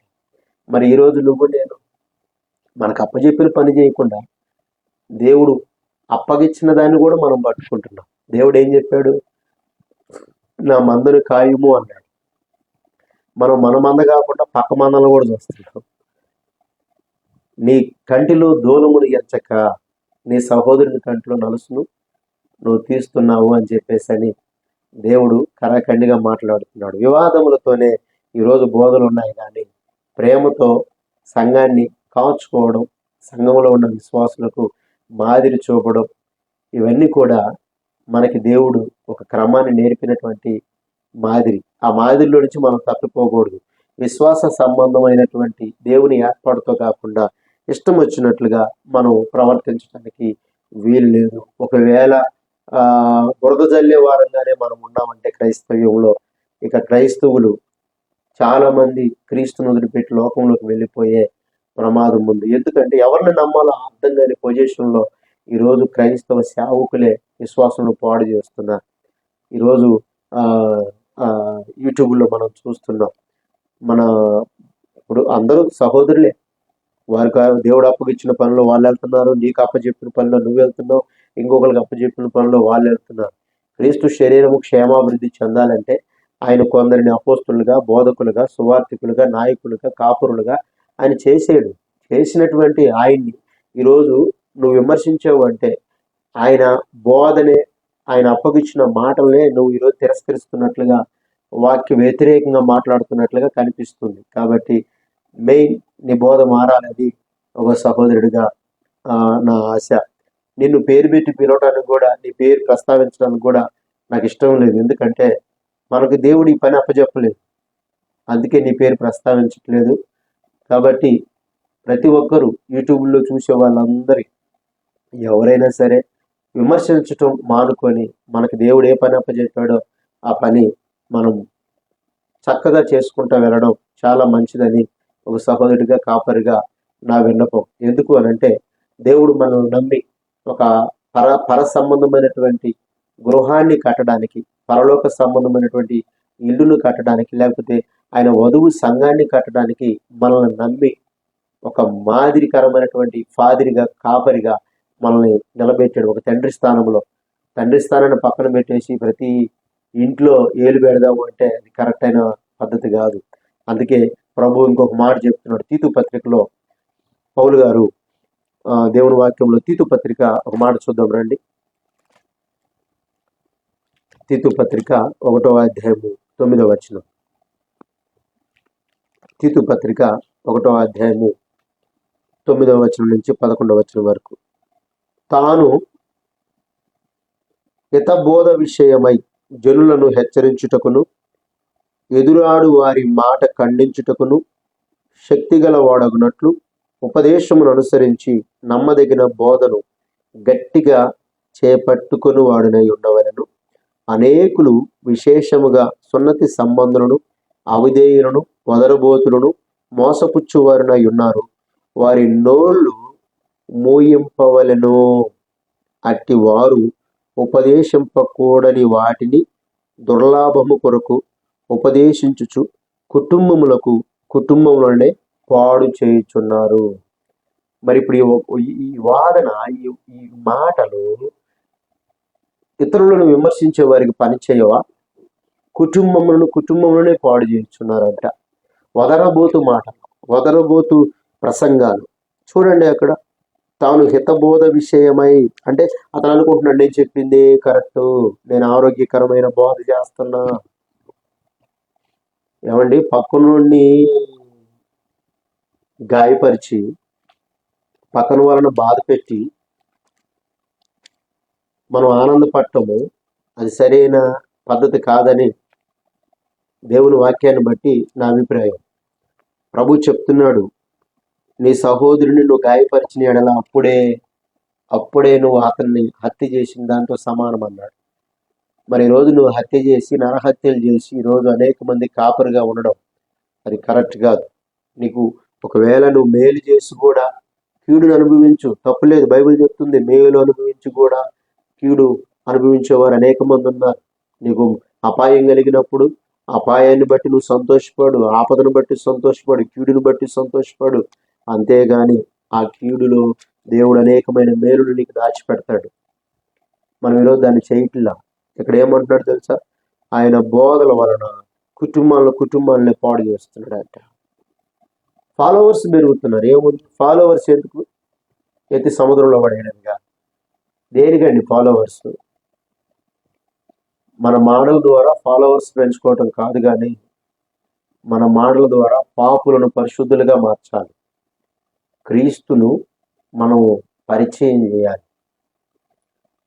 యేసు క్రీస్తులో ఆదాము రక్తము ఉంది అని బోధించే ఆ బోధ అంతకంటే సైతాను బోధ ఇంకొకటి లేదు. లూసిఫర్ బోధ, దరిద్రమైన బోధ. ఈ బోధ నుండి చాలా వరకు చాలా మంది మారు మనసు పొందాలి. మరి అతని ఫాలోవర్స్గా ఉన్న వాళ్ళు ఎంతమంది అడ్డమైన అక్రమైన దారిలోకి, చాలా మంది నాకు అతని ఫాలోవర్స్ కూడా చాలా మంది నాకు తగిలి ఆయన అట్లా చెప్పాడు కదా, మరి ఈ బోధే కరెక్ట్, ఇది కరెక్ట్ అని చెప్పేసి అని నాతో వాదించడం కూడా జరిగింది. అప్పుడు వాళ్ళకి సరైన రిప్లై చెప్పడం, వాళ్ళు మళ్ళీ క్షమించమని అడగడం, సారీ అన్నా ఇంకా మళ్ళీ ఎప్పుడు అట్లా అడగము అని చెప్పేసి వాళ్ళు మాట్లాడటం కూడా జరిగింది. చూడండి, ఒక వ్యక్తి తాను ఏదైతే తాను పెరుగుతున్నాడో ఆ పెరుగుతున్న దాంట్లోనే అతను ఉన్న దాంట్లో ఆ సర్కిల్లోనే ఉన్నది కరెక్ట్ అనుకుంటాడు. ఒకసారి బైబిల్ అంతా తిరిగేయాలి. మొన్న కూడా ఇంకొక బోధ విన్నా. ఏంటిదయ్యా అంటే, కయ్యూనికంట దేవుడు అంట దీవెనిచ్చాడంట. కయ్యూనికంట దేవుని కృపిచ్చాడంట. బైబిల్ ఏమో హేబేలు యొక్క రక్తము భూమి మీద పడి, హేబేలు యొక్క రక్తము భూమిలో నుంచి దేవునికి మొర్ర పెడితే దేవుడు వచ్చి ఆదామా కయ్యూను నీ తమ్ముడైన హేబేలు ఎక్కడ అని చెప్పేసి అని అడిగితే, నా తమ్ముడికి ఏమైనా నేను కావలి వాడినా అని చెప్పేసి అని కయ్యూను దేవుడి మీద తిరగబడితే దేవుడు అతన్ని శపించి నోదు దేశానికి దేశదిమ్మరిగా తరిమేశాడు, నొసలయ్యందు ముద్రేసి. ఇతన్ని కనుగొన్నవాడు తనను చంపిన వాడికి భయంకరమైన శిక్ష అని చెప్పేసి దేవుడు చెప్పాడు. దానికి ఇతని బోధ ఎలా ఉన్నాయి అంటే, ఎంత ప్రేమ లేకపోతే దేవుడు ఆయనకు ముద్రేశాడు, ఎంత ప్రేమ లేకపోతే ఆయన చంపినోడికి కీడు తెస్తానన్నాడు. అయ్యా, ఒక నరహత్య చేసిన వాడిని, ఒక పాపిగా ఉన్న వ్యక్తిని, దేవుని మీదకి తిరగబడ్డవాడిని దేవుడు అసలు ఆ బోధ తలుసుకుంటేనే బాధేస్తుంది. తినవద్దన్న పండు తింటేనే ఆదామును అవ్వను దేవుడు ఏదేను వరం నుంచి బయటికి దోసేశాడు. తినవద్దన్న పండు తింటేనే ఆదాము అవ్వను బయటికి దోసేస్తే, మరి ఇప్పుడు నరహత్య చేసినటువంటి మన కయ్యూని దేవుడు అంట బ్లెస్సింగ్స్ ఇచ్చేసాడంట. బ్లెస్సింగ్స్. ఇప్పుడు ఈ బోధ విన్నవాడు ఆరోగ్యకరంగా ఉంటాడా? ఇప్పుడు నేను కూడా నరహత్య చెయ్యొచ్చు, నా మీద కూడా దేవుని దయ ఉంటది అని క్రైస్తవుడు మభ్యపరచబడతాడా? మభ్యపరచబడ్డా? నేను కూడా దొంగతనాలు చెయ్యొచ్చు, నేను కూడా అబద్ధాలు ఆడొచ్చు. నరహత్య చేసినటువంటి కయ్యూని మీదే దేవుని కృప కుమ్మరించబడితే, దేవుని ఆశీర్వాదం ఆయన మీదకి దిగొస్తే, మరి నా మీదకి ఎందుకు రాదు అని తప్పు మార్గంలోనికి నడవడానికి ఇతడి బోధలు చాలా ఉపయోగపడుతున్నాయి తప్పు మార్గంలో నడిచేవారికి. ఏ తప్పు చేసినా క్షమాపణ ఉంది. మరి అలా తప్పు చేసే వాళ్ళకి క్షమాపణ, అపవిత్రమైనటువంటి జీవితాన్ని జీవించే వాళ్ళకు కూడా క్షమాపణ ఉండే పని అయితే, మరి మనం కూడా ఎందుకు క్రైస్తవంలో ఉండటం? మనం కూడా తప్పు చేసి ఆదివారం వచ్చేసి దేవుని దగ్గర క్షమాపణ అడిగితే సరిపోతుంది కదా. మరి కాపరెందుకు పరివర్తన కలిగి ఉండాలి? కాపరెందుకు పరిశుద్ధతో ఉండాలి? కాపరెందుకు విశ్వాసులకు మాదిరిగా ఉండాలి? కాపరి వాళ్ళని సరి అయిన పద్ధతిలో, సరి అయిన క్రమంలో ఎందుకు నడిపించాలి? దేవుడిచ్చిన క్రమం అది. దేవుడిచ్చిన క్రమం ఎందుకు తెలుసా?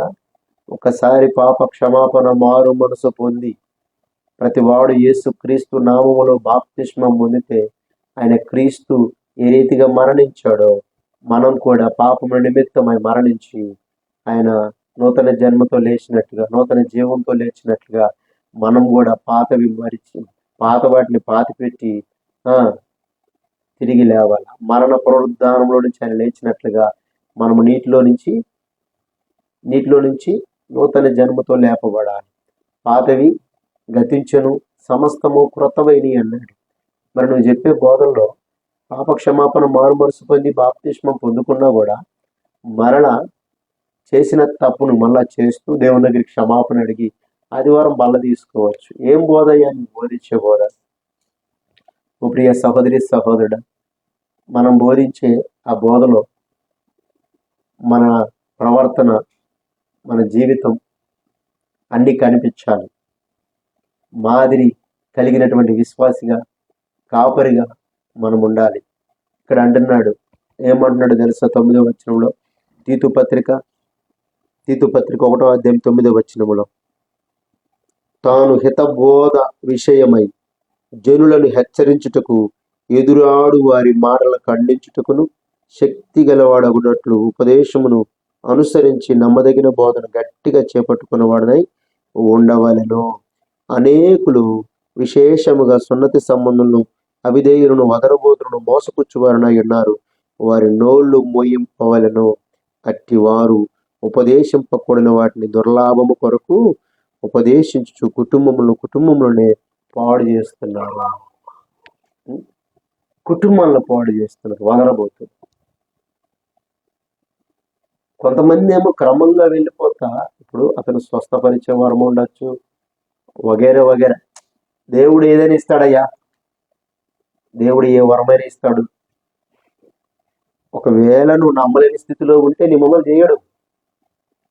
స్వస్థపరిచే వరం ఇస్తాడు, దయ్యాలు వదలగొట్టే వరం ఇస్తాడు. అది సమయ అనుకూలతను బట్టి జరుగుతాయి. నువ్వు వెళ్ళి నా కళ్ళ ముందర చెయ్యి అంటే జరగదు. యేసుక్రీస్తు దగ్గరికి కూడా చాలా మంది తీసుకొచ్చారు. చాలా మంది తీసుకొస్తే మా ముందర ఏదైనా సూచిక్రియ చేయవా అంటే యేసుక్రీస్తు వారు ఒక మాట అన్నాడు, మీ ముందల మూర్ఖులకు, మీ తరం వారి ముందల మూర్ఖులకు, ఈ తరం వారి మధ్యలో నేను ఏ సూచిక్రియ చేయను. మీ మధ్యలో నోవాహు దినాల్లో జరిగిన సూచిక్రియలు తప్ప, యోనా కాలంలో జరిగిన సూచిక్రియలు తప్ప నేను ఏది మీ మధ్యలో చేయను అన్నాడు. చాలా మంది మధ్యలోకి వెళ్ళి మా ముందర అద్భుతాలు చేయండి, మా ముందర స్వస్థపరచండి, కుంటూరు లేపండి. ఏ బుద్ధి ఉందా కొద్దిగా? ప్రభు చెప్పిన మాట ఏదో తెలుసా? ప్రభు చెప్పిన మాట, నేను చేస్తానని నువ్వు నమ్మగలిగితే నేను చేస్తాను అన్నాడు. నీ విశ్వాసమే నిన్ను స్వస్థపరిచిద్ది అన్నాడు. అమ్మ, నేను ఈ పని చేస్తానని నువ్వు నమ్ముతున్నావా? నమ్ముతున్నాను ప్రభువా. అయితే నమ్ముట నీ వల్ల అయితే నీకు సమస్తము సాధ్యమే. నువ్వు అనుకున్నట్టుగానే నీ విశ్వాసమే నిన్ను స్వస్థపరచును పో అని ప్రభు చెప్పాడు. మరి ఈరోజు చాలా మంది వెళ్ళి మేము కుంటూరుని తెస్తాం స్వస్థపరచండి, గూనూరుని తెస్తాం స్వస్థపరచండి, మేము ఏమంటారు కుష్టి వ్యాధి వాళ్ళని తెస్తాం స్వస్థపరచండి, నోరు లేని వాళ్ళని తెస్తాం స్వస్థపరచండి అయ్యా అని నువ్వు పరీక్ష అంటే ఆనాడు పరిసయ్యులు సుంకరులు చేసినట్టే, మత పెద్దలు చేసినట్టే ఇప్పుడు నిన్నేమనుకోవాలి? మిమ్మల్ని కూడా అట్లాగనే అనుకోవాలా? కుంటూరుని తెస్తాం స్వస్థపరచండి. యేసుప్రభుని వాళ్ళు కూడా అట్లనే శోధించారు. గుడ్డోడిని తెస్తాం బాగు చేయి, కళ్ళు లేని వాళ్ళు చేస్తాం, కాళ్ళు లేని వాళ్ళు చేస్తాము. ఇప్పుడు నిన్ను కూడా వాళ్ళ లెక్కలో వేయాలి. ఎందుకో తెలుసా? వాళ్ళు ఏ రీతిగా అయితే ప్రభువుని శోధించారో ఈరోజు నువ్వు కూడా అదే రీతిగా శోధిస్తున్నావు. అంటే ఈయన యేసు ప్రభువా అంటే కాదయ్యా, అక్కడ వాళ్ళ ద్వారా చేపిస్తుంది యేసు ప్రభు. అక్కడ వాళ్ళ ద్వారా ఆ కూటములు స్టార్ట్ చేసిన, మీటింగ్స్ స్టార్ట్ చేసిన, పరిచర్య స్టార్ట్ చేసిన వారు వెళ్ళి క్రీస్తు ప్రభు పేరట, ప్రభు ఒకరోజు చెప్పాడు, శిష్యులు అంటారు, ప్రభు వాడు ఎవడో వచ్చాడయ్యా, అదేదో సూచక్రియలు చేస్తున్నాడు, అద్భుతాలు చేస్తున్నారు అంటే ప్రభు అడిగాడు వాళ్ళు ఏ నామంలో చేస్తున్నారా అంటే ప్రభు మీ నామంలోనే చేస్తున్నాడు ప్రభు. అట్లయితే వారిని ఆటంకపరచొద్దు, వారిని ఆటంకపరచొద్దు, తన మార్గంలో తను పోనీయండి, తన పని చేసుకుంటూ పోనీయండి అని ప్రభు శిష్యులకి హెచ్చరించాడు. కదిలి మాకండి అని. ప్రభువే తన నోటితో వేరే మార్గంలో గుండా వచ్చి చెప్తున్నటువంటి ఆయన్ను శిష్యులతో చెప్పి మరీ ఆపేశాడు. మరి ఈరోజు చాలా మంది ప్రేరేపిస్తున్నారు, బ్రదర్ మా తరపున కూడా మీరే అడగండి బ్రదర్, అయ్యా మనకి అప్పగించిన పని చెయ్యొద్దు. మనకు ఒకటి అప్పచెప్పాడు, ఏమిటో తెలుసా? నశించిపోతున్నటువంటి వారిని, అగ్నిలో పడిపోతున్న వారిని కొందరినైనా అగ్నిలో నుంచి లాగినట్లుగా లాగండి బయటికి. వారిని తీసుకురండి, నా వైపు తీసుకురండి. పాప క్షమాపణ, మారు మనసు నిమిత్తం బాప్తిష్యం పొందేటట్లుగా తనని నడిపించండి అని చెప్పాడు. మరి ఆ పనేగా మనం చేయాలి. ఆ పని కాకుండా వేరే పని, చెప్పని పనిని మనం చేస్తే కరెక్ట్ అంటారా? కుటుంబాలే పాడైపోతున్నారు, కుటుంబాలు గలిబిలైపోతున్నాయి. అయ్యా బ్రదర్స్, మీ బోధలు మార్చుకోండి. మీ బోధలు విమర్శించే బోధలు వద్దు. నీకు అప్పచెప్పిన బోధ, నీకేం అప్పచెప్పాడు? సువార్త చెయ్యి. ఇంకొకరికి స్వస్థపరిచే వరం ఉంటే స్వస్థపరిచే వరంతో అతను బయటికి వెళ్ళిపోతాడు తన పని మీద. ఇంకొకరు సంఘాన్ని హెచ్చరించడానికి సంఘ పెద్దలుగా దేవుడు నియమిస్తాడు. సంఘ పెద్దల పని సంఘ పెద్దలు చేయాలి. ఇంకొకరు బోధకులు ఉంటారు, బోధకుల పని బోధకులు చేయాలి. నాయకులు ఉంటారు, నాయకుల పని నాయకులు. ఉపదేశించేవారు ఉంటారు, ఉపదేశించేవారు ఉపదేశించే పని చేస్తారు. ప్రవక్తలు పని చేస్తారు, అపోస్తులు పని చేస్తారు. మరి పని పాట లేని వాళ్ళు ఏం చేస్తారంటే విమర్శిస్తారు. మనం పని పాట లేని వాళ్ళం కాదు అని నేను అనుకుంటున్నా. మనకు ఒక పని ఉంది. భూలోకమంతా జల్లెడ బట్టి నశించిపోతున్నటువంటి వారిని క్రీస్తు వైపుకు నడిపించు. ఆయన 100 మందిని తెచ్చుకొని, 200 మంది తెచ్చుకొని, 1,00,000 మందిని తెచ్చుకొని సంఘాన్ని కట్టుకొని, కానీ కొన్ని వాటిలో మనం ఖండించాలి. అవి ఖండించటం అంటే పర్టికులర్గా వీడియోలు పెట్టి, పర్టికులర్గా అనేకులు కించపరిచేటట్లుగా పబ్లిక్లో కాకుండా తిట్టుకోవడం, ఏకాంతంగా డైరెక్ట్ ఫోన్ చేసి, బ్రదర్ ఇలా మీరు చేస్తున్న తప్పు, ఈ బోధ కరెక్ట్ కాదు, మీరు ఇలా చేస్తున్నారు అని చెప్పానంటే దేవుడు ఆయనకి ఏం అప్పచెప్తాడో అప్పచెప్పినటువంటి పనిని, అప్పచెప్పిన క్రమాన్ని అతను నీతో పంచుకుంటాడు. అది నీకు యాక్సెప్ట్ చేస్తే యాక్సెప్ట్ చేయి, లేకపోతే నీ పని నువ్వు చేసుకో.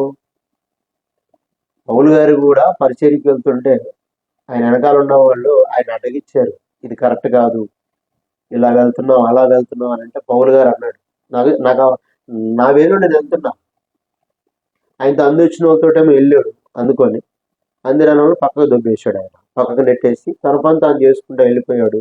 ఈరోజు అనేకులు ఆశ్చర్యపడేటట్టుగా అనేక మందిని నడిపించే గొప్ప కాపరిగా ఆయన తయారైపోయి దాదాపు 14 సువార్తలు ఆయన రాసి ఒక మాదిరి మనకి సంఘానికి ఇచ్చాడు. ఆ రోజు ఆయన అడ్డగించినప్పుడు, ఆటంకపరిచినప్పుడు ఆయన కూడా ఆగిపోతే, ఆయన కూడా వెనక్కి తగ్గితే, దేవుడు కొంతమందిని ప్రేరేపించినప్పుడు వారు ఆగరు. వారి పనిలో వాడు పరిగెత్తుకుంటూ వెళ్ళిపోతారు. వాళ్ళ పనిలో వాళ్ళు వెళ్తున్నప్పుడు మనం ఎందుకు వెనక్కి గుంజాలి? పౌలు గారిని ఎంతమంది ఆటంకపరచలేదు? పేతురు గారిని ఎంతమంది ఆటంకపరచలేదు? అపోస్తలుడైనటువంటి యోహాను గారిని ఎంతమంది ఆటంకపరచలేదు? చాలా మంది ఆటంకపరిచారు, కానీ వాళ్ళు వెనక్కి తిరిగి చూడాల. వాళ్ళకి అప్పచెప్పిన పనిలో వాళ్ళు పరిగెత్తారు, వాళ్ళు ముందుకు సాగారు, వాళ్ళు దేవుని పట్టుకున్నారు, దేవుని చిత్తం మీద తెలుసుకున్నారు, దేవుని కొరకు హతసాక్షులుగా వాళ్ళు మారడానికి కూడా ఇష్టపడ్డారు. కనుక వాళ్ళు అద్భుతాలు చేశారు. మరి ఆ రోజుల్లో జరిగిన కార్యాలు ఈ రోజుల్లో జరగవు అంటే, ఆ రోజుల్లో కలిగిన యేసునే మనం ఈరోజు కలిగి ఉన్నాం. ఆ రోజు జరిగిన ఈ రోజు జరగలేదు అని అంటే, ఆ రోజుల్లో బైబిల్ ఉంది, ఈరోజు బైబిల్ లేదని చెప్తున్నారా మీరు? ఆ రోజుల్లో యేసు ఉన్నాడు, ఈ రోజుల్లో యేసు లేడని చెప్తున్నారా? ఆ రోజుల్లో యేసు ద్వారా అద్భుతాలు జరిగినాయి, ఈరోజు జరగట్లేదని చెప్తున్నారా? ఆ రోజుల్లో యేసు కుర్రోడుగా ఉన్నాడు, ఈరోజు ముసలోడు అయిపోయాయని చెప్తున్నారు. అంటే అద్భుతాలు జరగవు, లేకపోతే అద్భుతాలు కార్యాలు జరగవు అంటే, మరి ఈరోజు సంఘాల్లో జరిగే ఏ సాక్ష్యాలు కూడా, సంఘాల్లో మీరు ప్రకటిస్తున్నది ఏది కూడా ప్రార్థన చేయండి. దేవుడు పలానా వ్యక్తి హాస్పిటల్లో పడి ఉన్నాడు, పలానా వ్యక్తికి బాగలేదు, జ్వరం వచ్చింది. జ్వరం వచ్చినప్పుడు అతను అంటాడు మా గురించి ప్రార్థన చేయండి అని చెప్తాడు. నువ్వు వచ్చేసి మైక్ ఒకటి పట్టుకొని సంఘంలో ప్రకటన చేస్తావు, పలానా వెంకన్నకి, పలానా వీరన్నకి, పలానా అన్నకి బాగలేదు, పెరాలసిస్ వచ్చిందనో, గుండె ప్రాబ్లం వచ్చిందనో, లివర్ కంప్లైంట్ ఉందనో, కిడ్నీల ప్రాబ్లం ఉన్నాయో, ఏదో ఒక ప్రకటన చేస్తాం. అయితే దానికోసం మనం ప్రార్థన చేద్దాము, దేవుడు స్వస్థపరచులాగునా అంటాం. ఓకే, నువ్వు స్వస్థతే లేదన్నప్పుడు సంఘానికి ఎందుకు ప్రకటన చేయాలి? ప్రార్థన చేయమని ఎందుకు చెప్తున్నావు? అది తప్పు కదా? అంటే నీకు తెలుసు దేవుడు స్వస్థపరుస్తాడని తెలుసు, దేవుడు అద్భుతం చేస్తాడని తెలుసు, కానీ నీ దగ్గర జరిగితేనేమో అది గొప్ప సాక్ష్యం, అది వేరే సంఘాల్లో జరిగితేనేమో అది తప్పుడు సాక్ష్యం. ఇది కరెక్ట్ వే కాదని నా ఆలోచన. ఎందుకంటే దేవుడు ప్రతి సంఘాల్లో, ప్రతి ఆత్మీయులు మంచి ప్రార్థన పరులు ఉన్న స్థలాల్లో అందరూ ప్రార్థన చేసినా, అందరూ కలిసి చేసినా, ఒక్కొక్కరు ఏకాంతంగా చేసినా, వారి వారి ప్రార్థనా జీవితాన్ని తగ్గట్టుగా దేవుడు వాళ్ళకి ప్రతిఫలం ఇస్తాడు. ఎందుకంటే బైబిల్లో మనం చదువుతున్నాం, ఆయన ఎక్కడ 2-3 కూడిన నామందు ఉంటారో వారి మధ్యలో నేను ఉంటాను అన్నాడు. ఆయన ఆత్మస్వరూపి అనే దేవుడు, ఆయన మన మధ్యలోకి వస్తాడు. మన మధ్యలోకి వచ్చి మన ప్రార్థనను విని మన ప్రార్థనకు జవాబు ఇస్తాడు. మనం నమ్ముతున్నాం ఆ మాట. మనం నమ్ముతున్నప్పుడు మన దగ్గర జరిగితేనేమో అద్భుత కార్యాలు, బయట జరిగితే అద్భుత కార్యాలు కాదా? ఇదే మన బోధలు మార్చుకోవాలన్నదే నా యొక్క చిన్న ప్రయత్నం. ఎవరిని కించపరచొద్దు, ఎవరిని బాధ పెట్టద్దు. ఇక్కడ చాలా మంది కుటుంబాలనే పాడు చేస్తున్నారంట. ఈరోజు యూట్యూబ్లో కానీ ఫేస్బుక్లో కానీ వచ్చే ఆ రీల్స్, దరిద్రపు రీల్స్. అట్లానే బ్రదర్ మీరు కూడా పెడుతున్నాగా రీల్స్ అంటే, రీల్స్ పెడుతున్నా నేను ఎవరు తిట్టినట్టు లేవు, దాంట్లో యూట్యూబ్లో పెడుతున్నా నేను ఎవరు తిట్టినట్టు లేవు. నా సంఘాన్ని నేను హెచ్చరించుకుంటున్నా, నా సంఘాన్ని నేను సరి చేసుకుంటున్నా, కానీ ఎవరిని తిట్టినట్టు లేవు కదా. యూట్యూబ్ ఓపెన్ చేస్తే, ఫేస్బుక్ ఓపెన్ చేస్తే ఫలానా వాడు పర్టికులర్గా పేర్లు పెట్టి తిడుతున్నారయ్యా. మనం తిట్టినట్టుగానే ఎదుటివాడు మనల్ని తిడితే మనం తలెత్తుకోలేం, మనం ఎంతో గాయపరచబడుతుంది. మన హృదయాల్లాగానే పక్కన వాళ్ళ హృదయాలు ఉంటాయి. మనం పరిచర్య చేస్తున్నట్లుగానే పక్కన వాళ్ళు కూడా పరిచర్య చేస్తారు. వాళ్ళు ఏ దారిలో అన్నా వెళ్ళని. కానీ దేవుడు అంటున్నాడు, తీర్పు తీర్చు మనుషుడా, నీకు తీర్పు తీర్చబడదు. నీవు ఎవడవు, నీకేం అధికారం ఉంది అని నీకు దేవుడు ఏదైతే చెప్పాడో అదే బైబిల్లో ఉందయ్యా. అది కూడా మత్తయి సువార్తలో ఆ మాట చదువుదాం. మత్తయి సువార్తలో 7వ అధ్యాయంలో మొట్టమొదటి వచనము నుంచి మనం కొన్ని మాటలు ఇందాక చదివాం కదా, మళ్ళీ ఒకసారి చదువుదాం. మత్తయి సువార్త 7వ అధ్యాయము మొట్టమొదటి వచనం. మీరు తీర్పు తీర్చకుడి, అప్పుడు మిమ్మును గూర్చి తీర్పు తీర్చబడదు. మీరు తీర్చు తీర్పు చొప్పుననే మిమ్మును గూర్చి తీర్పు తీర్చబడును. మీరు కొలుచు కొలత చొప్పుననే మీకును కొలవబడును. నీ కంటిలోనున్న దూలమును ఎంచక నీ సహోదరుని కంటిలో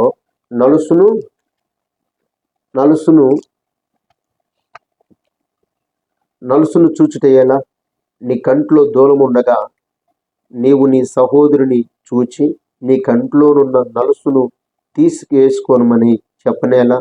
వేషధారి, మొదట నీ కంటిలోనున్న దూలమును తీసివేసుకోనము.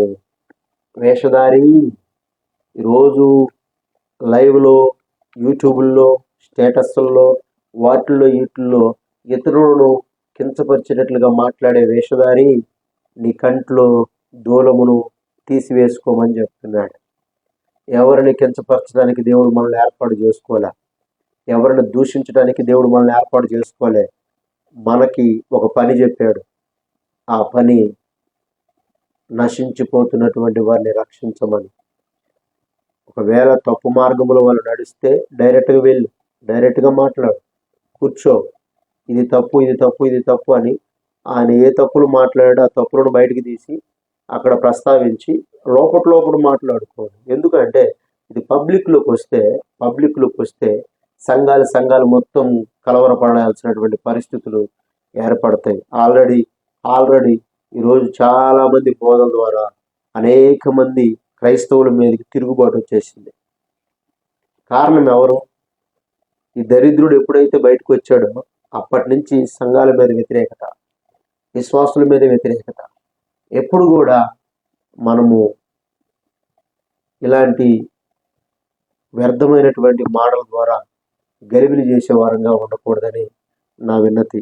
అయితే యోహాను సువార్తలో యోహాను పత్రికలో మొదటి యోహాను పత్రికలో ఏముందో ఒకసారి చూద్దాం రండి. మొదటి యోహాను పత్రిక 1వ అధ్యాయము లేదా 2వ యోహాను పత్రిక 2వ యోహాను పత్రిక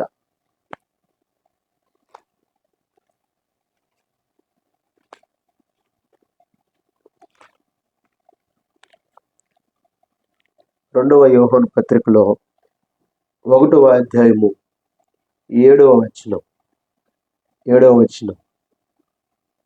యేసుక్రీస్తు శరీరధారి వచ్చినని ఒప్పుకొన్న వంచకులు అనేకులు లోకములో బయలుదేరి ఉన్నారు. అటు వాడే వంచకుడు క్రీస్తు విరోధినై ఉన్నాడు.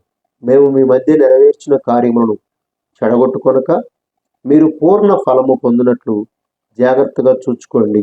క్రీస్తు బోధ యందు నిలిచి ఉండక దానిని విడిచి ముందుకు సాగు ప్రతివాడు దేవుణ్ణి అంగీకరింపని వాడు. ఆ బోధ యందు నిలిచి ఉండువాడు తండ్రిని కుమారుణ్ణి అంగీకరించువాడు. ఎవడైనను ఈ బోధను తేక మీ యొద్దకు వచ్చిన ఎడల వాడిని మీ ఇంట చేర్చుకొనవద్దు. శుభమని వానితో చెప్పవద్దు. శుభమని వానితో చెప్పువాడు వాడి దుష్టక్రియలలో పాలివాడవును. ప్రియులారా, గమనిస్తున్నారా? యేసు క్రీస్తు శరీరధారి వచ్చెనని ఒప్పుకొన్న వంచకులు వాడే క్రీస్తు విరోధంట. ఈరోజు చాలా మంది బోధనలో యేసుక్రీస్తే దేవుడు అని చెప్తున్నారు. యేసుక్రీస్తే దేవుడు అని చెప్తున్నావు కానీ యేసుక్రీస్తు ఇచ్చిన ఆజ్ఞలను మాత్రం నువ్వు పాటించట్లా. యేసుక్రీస్తు చెప్పిన బోధ మాత్రం నువ్వు అంగీకరించట్లా. నీవు అంగీకరించకుండా ఇతరులకు బోధిస్తున్నావు. నిన్ను వల్ల నీ పొరుగు వారిని ప్రేమించమని చెప్పాడు. మీరు ఒకరికొకరు ఆతిథ్యం ఇచ్చుకోండి అని చెప్పాడు. ఒకరికొకరు సన్మానించుకోండి, ఒకరికొకరు గౌరవించుకొని మీరు ప్రేమతో ముందుకు సాగమని చెప్పాడు. మరి అదేది? అది కూడా ఉండాలి కదా. ఆ ప్రేమ ఏది? బైబిల్ గ్రంథం అంతట్లో, ధర్మశాస్త్రం అంతటికి ఒకటే దాని ఉంది, ప్రేమ. నేను ధర్మశాస్త్రం అంతా అనుసరించి ప్రేమ లేని వాడినైతే వ్యర్థుడనే అంటున్నాడు పౌలు గారు. మరి నేను పౌలు బోధకుడిని, పౌలు బోధించే బోధనలో మేము ఉన్నాము అని చెప్పి మీరు చెప్తున్నారు, బాగానే ఉంది. మరి పౌలు బోధనలో ప్రేమ కలిగి చూపించమన్నాడు. ప్రేమ ఎక్కడ కనబడుతుందండి? పౌలు బోధ అని చెప్పుకునే మనలో ఆ పౌలు ప్రేమ ఉండాల. పౌలు దూషించబడ్డాడు కానీ బదులు దూషించలా. యేసుక్రీస్తులాగా 1 తక్కువ 40 దెబ్బలు, కొరడా దెబ్బలు తిన్నాడు. యేసుక్రీస్తు 1 తక్కువ 40 దెబ్బలు తింటే పౌలు గారు 40 తిన్నాడు. క్రీస్తు శ్రమలలో నేను పాలివాడను అంటున్నాడు. మరి పౌలు బోధ చేసే వాళ్ళు మరి తింటున్నావా దెబ్బలు? ఎవడన్నా ఒక మాట అంటే తిరిగి ఎమ్మటనే కౌంటర్. పౌలు భరించాడు, పౌలు తిరగబడలా. పౌలు సహించాడు, పౌలు గర్జించలా. ఎక్కడ కూడా బోధిస్తున్నాము పౌలు వలె అని చెప్పేసి చెప్పుకోవటం కాదు, కానీ పౌలులాగా సహించటం నేర్చుకోవాలా. పౌలు వలె ప్రతి చిన్నదానికి తిరగబడకుండా, ప్రతి దానికి విమర్శించకుండా మనం ప్రేమ కలిగి ఉండడం చాలా ఆశీర్వాదకరం. నీ సహోదరులతో నువ్వు సమాధానం కలిగి ఉంటున్నావా? ఇరుగు పొరుగులతో సమాధానం కలిగి ఉంటున్నావా? నేను చేసే బోధే కరెక్ట్, నేను వెళ్ళే వే కరెక్ట్ అని చెప్పి నీకు నువ్వు అనుకోవడం కాదు. నిన్ను బట్టి 10 మంది సాక్ష్యం చెప్పాలి. బ్రదర్, నీ బోధ కరెక్ట్, దేవుని వాక్యంలో ఉన్నది ఉన్నట్టుగా మీరు బోధిస్తున్నారు అని చెప్పి మనల్ని 10 మంది వాక్యాన్ని బట్టి, ఆ తర్కించేదాన్ని బట్టి, మనం ప్రకటించేదాన్ని బట్టి సంతోషంగా ఫీల్ అవ్వాలి. ఈరోజు మన బోధనను బట్టి చాలా మంది బాధపడలేదా? చాలా మంది. సంఘాన్ని నువ్వు ఎలాగైనా సరి చేసుకో, సంఘాన్ని గద్దించమని బైబిల్ చెప్తుంది. గద్దించుము, బుద్ధి చెప్పుము, సరిచేయమని ఉంది. అది సంఘం. కానీ ఇంట్లో పిల్లలే మాట వినకపోతే బయట వెళ్ళి వేరే సహోదరులని మేము సరి చేయాలి, సరిదిద్దాలి అని చెప్పి అనుకోవడం మూర్ఖత్వం. ముందు నీ ఇల్లుని సరి చేసుకో, నీ సంఘాన్ని సరి చేసుకో, నీ సంఘములో ఉన్నవారిని పరివర్తనలోకి తీసుకోండిరా. పరివర్తన చెంది ముందుకు సాగేటట్లుగా చేయి. అప్పుడు లోకములోకి వెళ్ళి అనేక మందిని నడిపించు క్రీస్తు కొరకు మంచి సమరయోధులుగా. మరి మరి అలా మనం ప్రవర్తిస్తున్నామా? ఇక్కడ యేసు క్రీస్తు శరీరధారిగా వచ్చాడని నమ్మనటువంటి వంచుకులంట. ఆయన అంటున్నాడు బోధలో, ఆదాము యొక్క రక్తం యేసుక్రీస్తులో ఉందని. మరి ఈ బోధ ఏంటిదో నాకు అర్థం కావట్లేదు. ఎవరికైనా తెలిస్తే కామెంట్ చేయండి. ఆయన ఏం బోధిస్తున్నాడో ఆయనకన్నా తెలుస్తుందో తెలియట్లేదు. ఆదాము రక్తము యేసుక్రీస్తులో ఉంటే ఆదాములాగానే, ఆదాము పాపి అయినట్లుగానే, ఆదాములో పాపం ఉన్నట్లుగానే మరి యేసుక్రీస్తులో కూడా పాపం ఉంటుంది కదా. మరి యేసుక్రీస్తు కొరకు కూడా ఎవరో ఒకరు ప్రాణం పెట్టడానికి ఈ లోకానికి దిగి రావాలి. అంటే ఇప్పుడు ఎంత తప్పు మార్గంలో తప్పుడు బోధ వస్తుంది.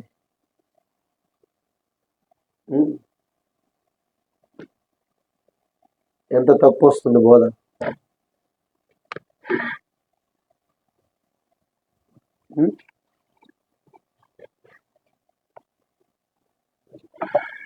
ఎంత తప్పు బోధ. మనం ఒకసారి ఆలోచన చేయాలి. ఒక్కసారి మనం ఆలోచన కలిగి క్రీస్తులో మనము ఆత్మీయంగా బలం పొందుకోవాలి. విమర్శిస్తున్నామా? ఇంకా అబద్ధ ప్రవర్తనను గురించి జాగ్రత్త అన్నాడు అప్పుడే పౌలు గారు.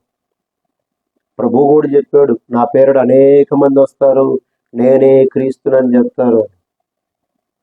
ప్రజెంట్ దేవుని మహాకృపను బట్టి మన మధ్యలో ఎవరు నేనే దేవుడు అని చెప్పట్లా. అక్కడ ఎవడో వచ్చాడు అంతమంది ఇటీవల, నేనే దేవుడు సినిమా తీసి అలాంటివి కాదు. కానీ మన ప్రభు వారు ఆయన వచ్చినప్పుడు మహా అద్భుత కార్యాలు జరుగుతాయి. ఆకాశ మండలంలోనికి ఆయన వచ్చినప్పుడు, మధ్య ఆకాశానికి దిగి వచ్చినప్పుడు అనేక మందిని ఆయన చూస్తామంట.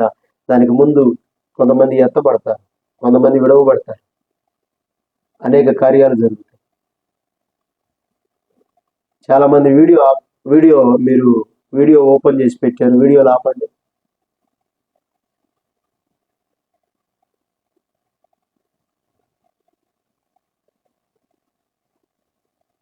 అర్థమవుతుందా? విశ్వాస జీవితంలో మనం ముందుకు సాగేటప్పుడు అనేకమైన కార్యాలు జరుగుతాయి.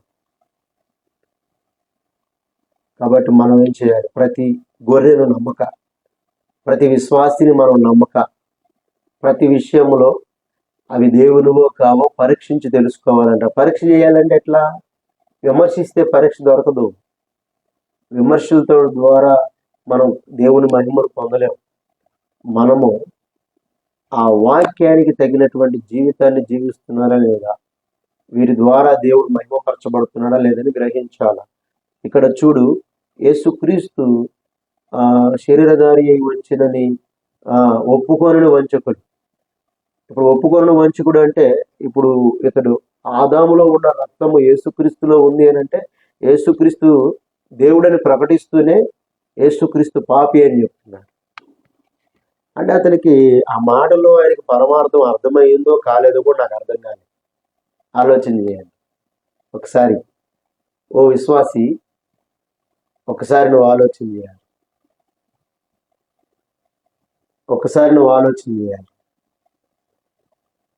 యేసుక్రీస్తు దేనికి వచ్చాడు? ప్రాణం పెట్టడానికి, పరిశుద్ధునిగా ఈ లోకానికి దిగి రావడానికి.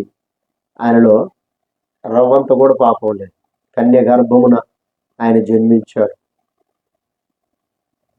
సర్వపాప పరిహరత రక్తం పరమాత్మైన పుణ్యదాన బలియాగమై ఆయన మనుషులందరి కొరకు ప్రాణం పెట్టడానికి పరిశుద్ధునిగా, పాపము లేనివాడిగా, పరిశుద్ధాత్ముని వలన ఆయన ఈ లోకానికి గర్భం ధరించి లోకములకు కన్య మరియ గర్భాన ఈ లోకములు అవతరించాడు.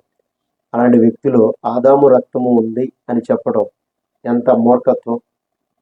రెండవది, కయ్యూనుని దేవుడు ఆశీర్వదించాడు, దేవుడు ప్రొటెక్ట్ చేశాడు. ఆయన నొసల యందు ముద్ర వేసి ఆయన ప్రొటెక్ట్ చేసి కాపాడాడు. ఆయన ఎవరు చంపుతారో వాళ్ళకి శిక్ష విధిస్తారు అని చెప్పాడు. కాబట్టి ఆయన మీద దేవుని కృప ఉందని బోధించడం చాలా మూర్ఖత్వం. బైబిల్ ఏంది?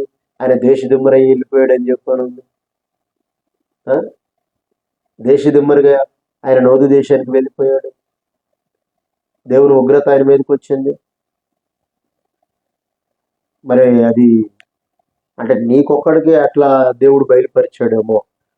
క్రైస్తవ సమాజం అంతటికి కూడా, క్రైస్తవుల సమాజం అంతటికి ఒక ప్రామాణిక గ్రంథం. ఈ గ్రంథంలో హేబేలును చంపినటువంటి కయ్యూనును దేవుడు దేశదిమ్మరిగా తరిమేశాడు.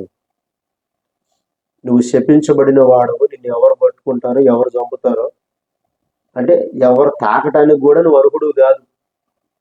నిన్ను చంపిన వాడికి మళ్ళా 700 శాపము 100 శాపం వస్తుందని దేవుడు కరాఖండిగా చెప్పాడు. అంటే నేను ఎప్పుడు ముట్టుకోకూడదు, అంత దరిద్రుడు నువ్వు అని చెప్పాడు దేవుడు. ఇక్కడ నీ బోధ ఏమో దేవుడు ప్రొటెక్ట్ చేశాడు, దీవించాడు అని చెప్తున్నారు. ఎవరు బోధ నమ్మాలో అర్థం కాని పొజిషన్లో క్రైస్తవ సంఘ బిడ్డలు, విశ్వాసులు కొంతమంది వేరే సంఘాలకు వెళ్తా కూడా నీ దరిద్రమైన బోధలు అంటున్నారు. నువ్వు క్రైస్తవుడు, లేకపోతే లోకంలో ఒక అన్నిల్లో కలిసినటువంటి వ్యక్తివో, లేకపోతే లోక సంబంధివో, క్రైస్తవ విశ్వాసవో, లేకపోతే సేవకుడువో, అసలు నిన్ను ఎలా నమ్మాలో కూడా అర్థం కావడం లేదు. సరి చేసుకో బ్రదర్. నీ బోధలు మారాలి. ఇతరులను విమర్శించే బోధలు కాకుండా క్రీస్తు ప్రేమను సంఘానికి తెలియపరచు. ఎంతోమంది డబ్బులు ఖర్చు పెట్టి నీకు ఇచ్చి పలానా ఫంక్షన్ హాల్స్లో పెట్టడానికి వాటి రెంటలు నువ్వు కడుతున్నావో లేకపోతే ఎవరైనా కడుతున్నారో, అంత పెద్ద ఖర్చులు పెట్టుకొని, అంత పెద్ద డబ్బులు ఖర్చు పెడతా, అంత పెద్ద స్టేడియాలు, ఫంక్షన్ హాల్స్ తీసుకుంటూ, స్క్రీన్స్ పెట్టుకుంటూ, లేకపోతే సౌండ్ సిస్టమ్ అన్ని డబ్బులు ఖర్చు పెడుతూ సువార్త చెప్పాల్సింది పోయి ఆ సువార్తల్లో, ఆ మీటింగ్స్లో వేరే వాళ్ళని విమర్శించడానికే పనిగా పెట్టుకొని వచ్చిన వాళ్ళకి అందించాల్సినటువంటి వాక్యాన్ని అందించకుండా నువ్వు పక్కన వాళ్ళు విమర్శిస్తూ వృధాగా, వేస్ట్గా దేవుని యొక్క సొమ్మును పాడు చేస్తున్నావని నా యొక్క ఉద్దేశం. అదే మంచి వాక్యాన్ని, దేవుని యొక్క సువార్తను ప్రకటించి ఉన్నటువంటి విశ్వాసులందరికీ సరైన పద్ధతిలో ఉన్నది ఉన్నట్టుగా బోధించి వాళ్ళ ప్రవర్తనను వారు మార్చుకునేటట్లుగా నువ్వు బోధించగలిగితే అనేక మంది దేవుణ్ణి తెలుసుకుంటారు. లోకంలో ఉన్నవారు కూడా క్రీస్తుని తెలుసుకొని యేసే నిజమైన దేవుడని నమ్ముతారు. అప్పుడు లోకంలో ఉన్నటువంటి వారిని నువ్వు రక్షించిన వాడు అవుతావు. అంతేకాని ఈరోజు నువ్వు ఇలా అనేక క్రైస్తవుల డబ్బు తీసుకొచ్చి నీకు ఇస్తే ఫంక్షన్ హాల్లో మీటింగ్స్ పెట్టుకుంటే అందరిని విమర్శించడానికే పనిగా పెట్టుకొని, రాళ్ళు వేయడానికే పనిగా పెట్టుకుంటే అనవసరంగా దేవుని నామం అవమానపరచబడుతుంది. ఒకటి, వచ్చిన వాళ్ళు ఇబ్బంది పడుతున్నారు.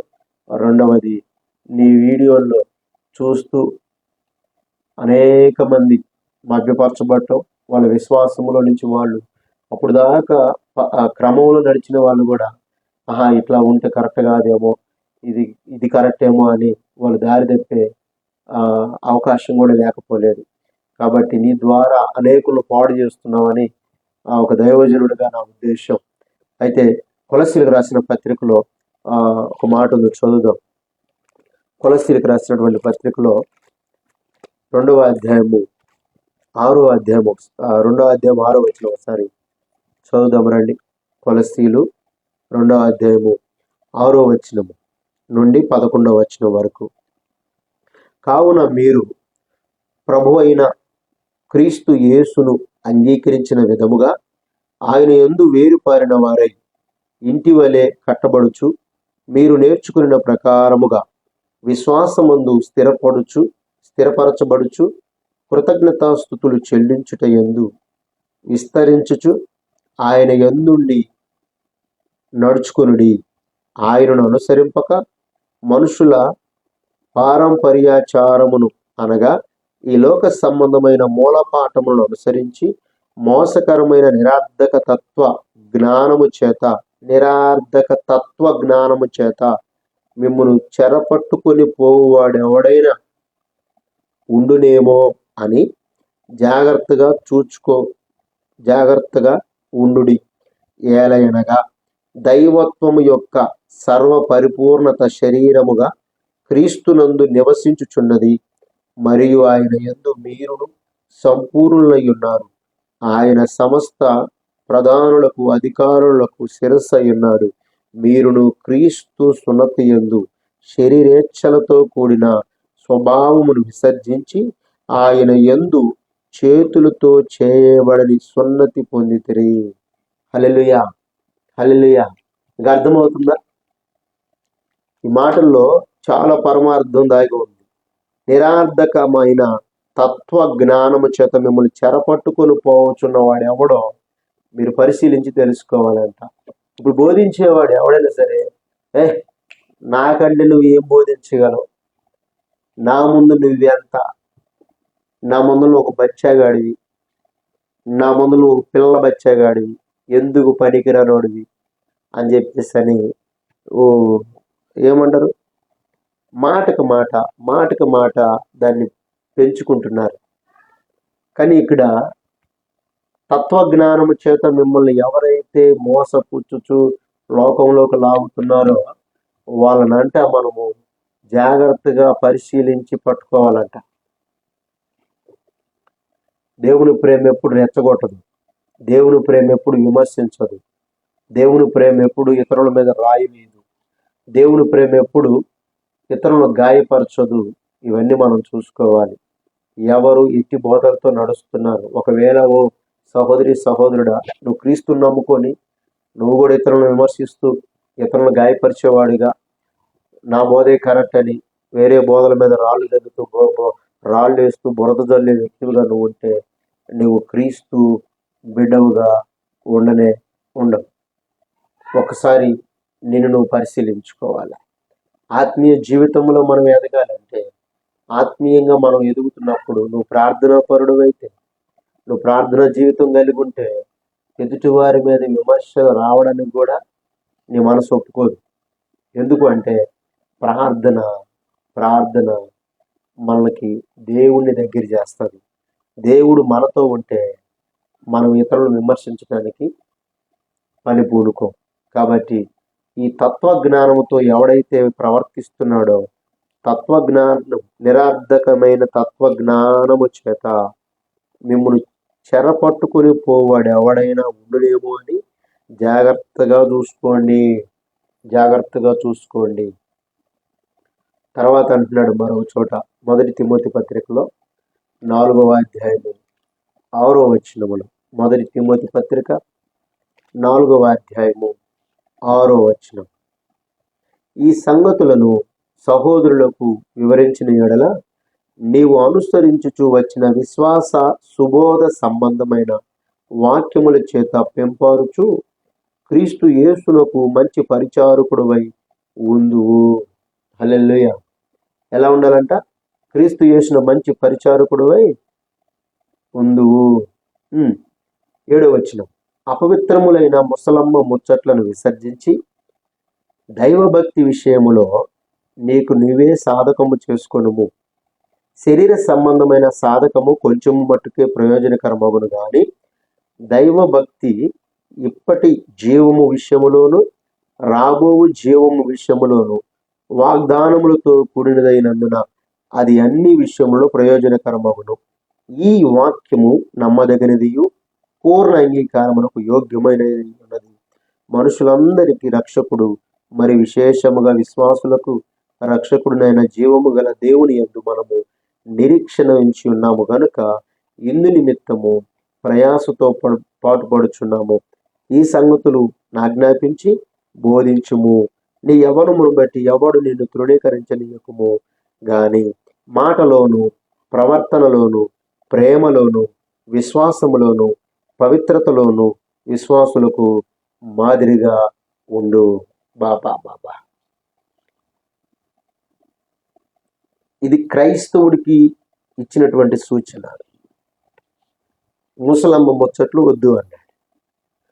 రెండవది అంటాడు 13వ వచనం అనుకుంటా, 12వ వచనం, నీ యవ్వనమును బట్టి ఎవ్వడు నేను తృణీకరించకము గాని మాటలో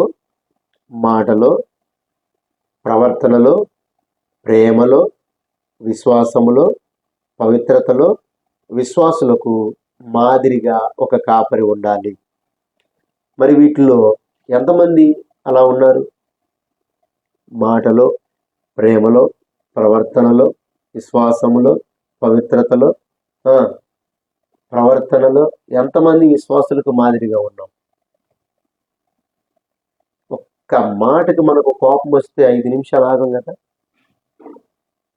నాకు తెలిసిన వాళ్ళు కొంతమంది ఉన్నారు, ఏదైనా కదిలిస్తే రెచ్చిపోతారు. అప్పుడు గుర్తుపెట్టుకోండి, యేసుక్రీస్తుని నమ్ముకోకముందు అందరూ తోపులే. నమ్ముకున్న తర్వాత మాదిరి కనపడాలి. మాదిరి. యేసుక్రీస్తుని నమ్ముకోకముందు భయంకరంగా తిరిగిన వాళ్ళు అందరూ. మా నాన్న అయితే వీడిని పోలీసు వాళ్ళు ఎన్కౌంటర్ చేసేస్తారేమో, చచ్చిపోతాడేమో అన్యాయంగా అని చెప్పని అనుకున్నాను నేను యవ్వన కాలంలో ఉన్నాను. ఎందుకంటే రౌడీలతోటి ఎక్కువగా లోకంలో సీసాలు పగలగొట్టి మనుషుల్ని చంపడానికి, లేకపోతే కొట్లాట్లకి వగేరా వాటిలో తిరుగుతూ భయంకరమైన గొడవలు, కొట్లాట అంటే నాకు వెన్నతో పెట్టిన విద్య. కొట్లాటలు అంటే దేనికి భయపడ, ముందు పోయి కొట్టేసి సీసా పగలు కొట్టడం, లేకపోతే రాళ్ళు తీసుకుని కొట్టడం భయంకరంగా. ఎప్పుడైతే క్రీస్తును సొంత రక్షకునిగా అంగీకరించబడ్డామో పాతవి మరిచి కొత్త ముద్ద అవ్వడానికి మనం ప్రయత్నం చేయాలి. అందుకే అంటున్నాడు 2 కొరింథీ పత్రిక 5వ అధ్యాయం 17వ వచనంలో, కాగా ఎవడైనను క్రీస్తు నందు ఉన్న యెడల వాడు నూతన సృష్టి, పాతవి గతించను, సమస్తం క్రొత్తమైపోయింది.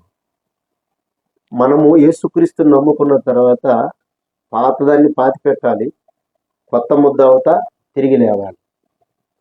ఇక నేను వదిలిపెట్టి వచ్చినవి కూడా మళ్ళా నేను క్రైస్తవంలోకి వచ్చిన తర్వాత నేను అదే వేలో ఉంటాను అని అంటే అది మంచి పద్ధతి కాదు. అది సరైన విధానమైనటువంటి విశ్వాస జీవితం కూడా కాదు. పాతవి పాతి పెట్టాలి. అలాగనే వెళ్ళే పని అయితే అందరూ ప్రతి దాంట్లో దేవుణ్ణి పక్కన పెట్టేసి ఇష్టం వచ్చినట్లుగా ప్రవర్తిస్తూ ఉంటారు. యేసుక్రీస్తు వారు మనకు చెప్పిన క్రమం అది కాదు. విమర్శ చంపేయాలి, మళ్ళీ కోపం చంపేయాలి. మాటలో ప్రేమలో పవిత్రతలో ప్రవర్తనలో విశ్వాసులకు మాదిరిగా మనము జీవించాలి. ఒకరికొకరు హెచ్చరించుట యందు బోధించుట యందు జాగ్రత్తగా మనం ఉండాలి. దీనికి వయసుతో పని లేదండి. వయసుతో పని లేదు. చిన్నపిల్లవాడైనా పెద్దవాడైనా వాక్యంలో తప్పు ఉన్నప్పుడు తప్పును ఎదురెదురుగా కూర్చున్నప్పుడు మనం మాట్లాడుకోవాలి. ఎదురెదురుగా కూర్చొని తర్కించుకోవాలి. ఇది అయిపోయిన తర్వాత మళ్ళా పబ్లిక్లోకి తీసుకొచ్చి నేను వాడితో అలా మాట్లాడను ఇలా మాట్లాడను, వాడెంత నా ముందు బచ్చాగాడు అని అనకూడదు. ఎందుకంటే అది దేవుడు మనకు నేర్పడు. యేసుప్రభు వారు కూడా అనొచ్చు, మత పెద్ద అంతా బచ్చాగాడు నా ముందు అల్లా యేసుప్రభు. పొద్దు పిలాతు నువ్వెంతరా నా ముందులు అన్నాడు యేసుప్రభు. పొద్దు పిలాతు యేసుప్రభుని అడిగాడు, నువ్వు యూదులకు రాజువా అంటే నీవు అన్నట్టే అన్నాడు. కానీ బచ్చాగాడి నువ్వు నా ముందులంతా, నేను చిటికేస్తే నీ సింహాసనం ఊలిపోద్ది అన్నాడు యేసుప్రభు. అన్నాడు ఒకసారి చెప్పండి, చిటికేస్తే నీ సింహాసనం ఊలిపోద్ది అల్లా యేసుప్రభు. అన్యాయముగా తీర్పు తీర్చువారు ఎదుట వదకు తేబడిన గొర్రె పిల్లవలే ఆయన తల వంచాడు. తల వంచి తీర్పు తీర్చు మనుషునికి ఆయన సరెండర్ అయిపోయాడు. తన ప్రాణాన్ని పెట్టడానికి ఆయన సిద్ధపడ్డాడు. ఈరోజు క్రీస్తు సేవకునిగా, క్రీస్తు విశ్వాసిగా, క్రీస్తు బిడ్డగా నువ్వు దేనికి వచ్చావు? ఆయన కోసం ప్రాణం పెట్టడానికి వచ్చావా? ఆయన కొరకు నమ్మకంగా జీవించడానికి వచ్చావా? ఆయన పనిలో పాలిభాగస్థుడు అయినడానికి వచ్చావా? ఆయన కొరకు అనేక ఆత్మలను సంపాదించడానికి వచ్చావా? లేకపోతే బురద జల్లడానికి, రాళ్ళు వేయడానికి వచ్చావా? దేవుడు తీర్పు దినమున నిన్ను జోకినప్పుడు నువ్వు త్రాసులో వేసి తూచగా తేలికైపోయే పరిస్థితులకి నువ్వు రావడానికి వీల్లే. అందుకే ప్రకటనలో అంటాడు, చివరిగా ప్రకటనలో 2వ అధ్యాయము 1వ వచనము 2వ వచనంలో ఏమంటాడు ఒకసారి చూద్దాం.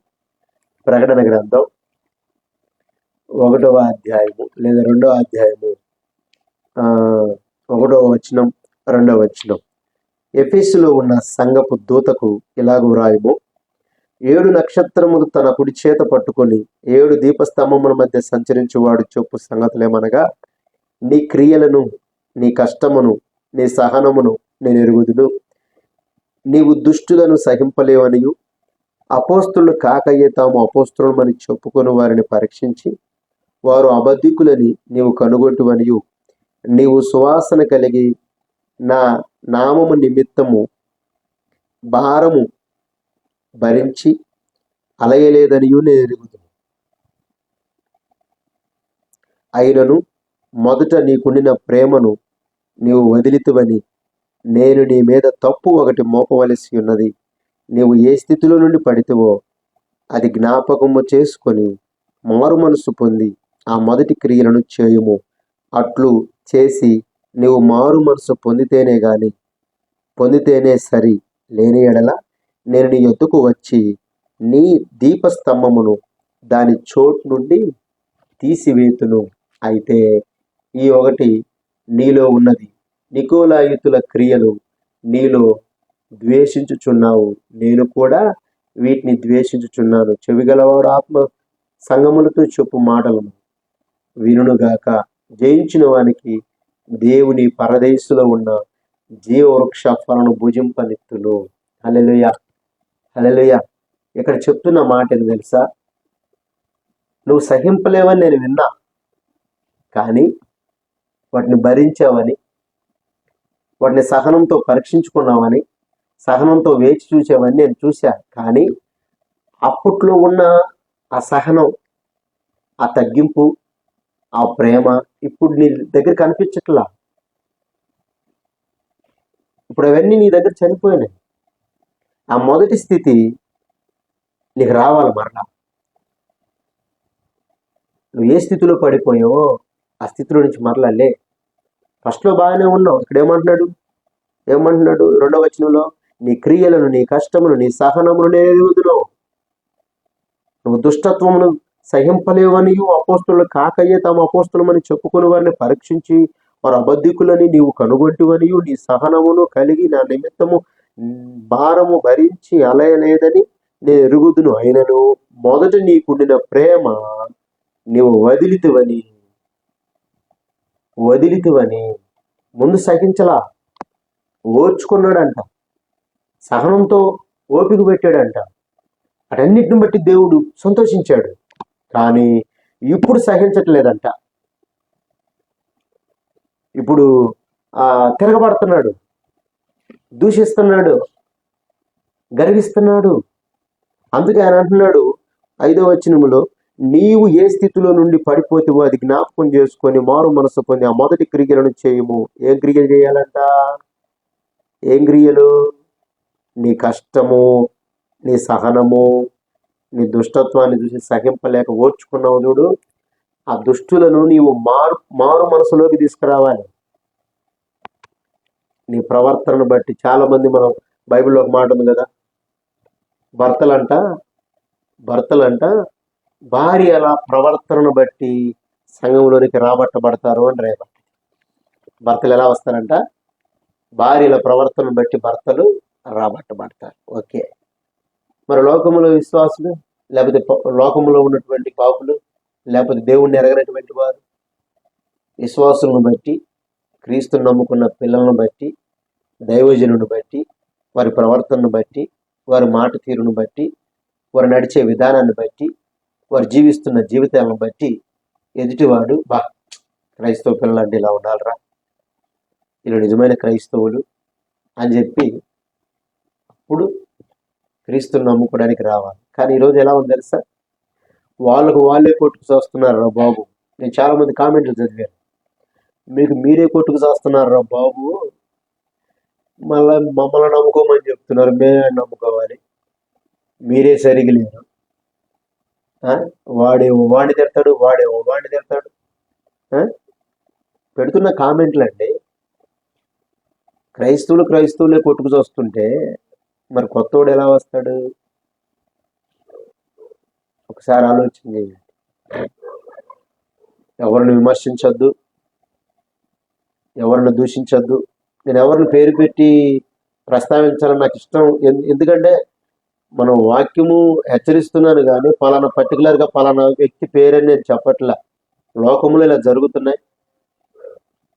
ఇప్పుడు పెట్టేవాళ్ళు రీల్స్లన్నింటిలో తమ్నేల్స్ మరి పెద్దగా పెట్టి తమ్నేల్స్లు వాళ్ళ ఫోటోలు వేసి వాళ్ళ పేర్లతో సహా మనం చూసాం. సహోదరుడు అమ్మతేజ పెద్ద దొంగ అని పెట్టారు. అమ్మతేజ దొంగో లేకపోతే ఇంకొకటో తీర్పు దినాన్ని దాగలేడుగా. తీర్పు దినాన్ని తప్పించుకుంటాడా? అమ్మతేజ దొంగ కావచ్చు, నువ్వు దొంగ కావచ్చు, నేను దొంగ కావచ్చు, ఇంకొకళ్ళు దొంగ కావచ్చు. దేవుడు ఒప్పుకుంటాడా? ఎవడు నేను వదిలిపెడతాడా? ఏ ఒక్కడిని దేవుడు వదిలిపెట్టడు. తీర్పు దినమున ఎవరు దాగలేరు అని చెప్పి రాయబడ్డది. కానీ ఆయన వచ్చే వరకు ఒక మాట చెప్పాడు. ఏమన్నాడు తెలుసా?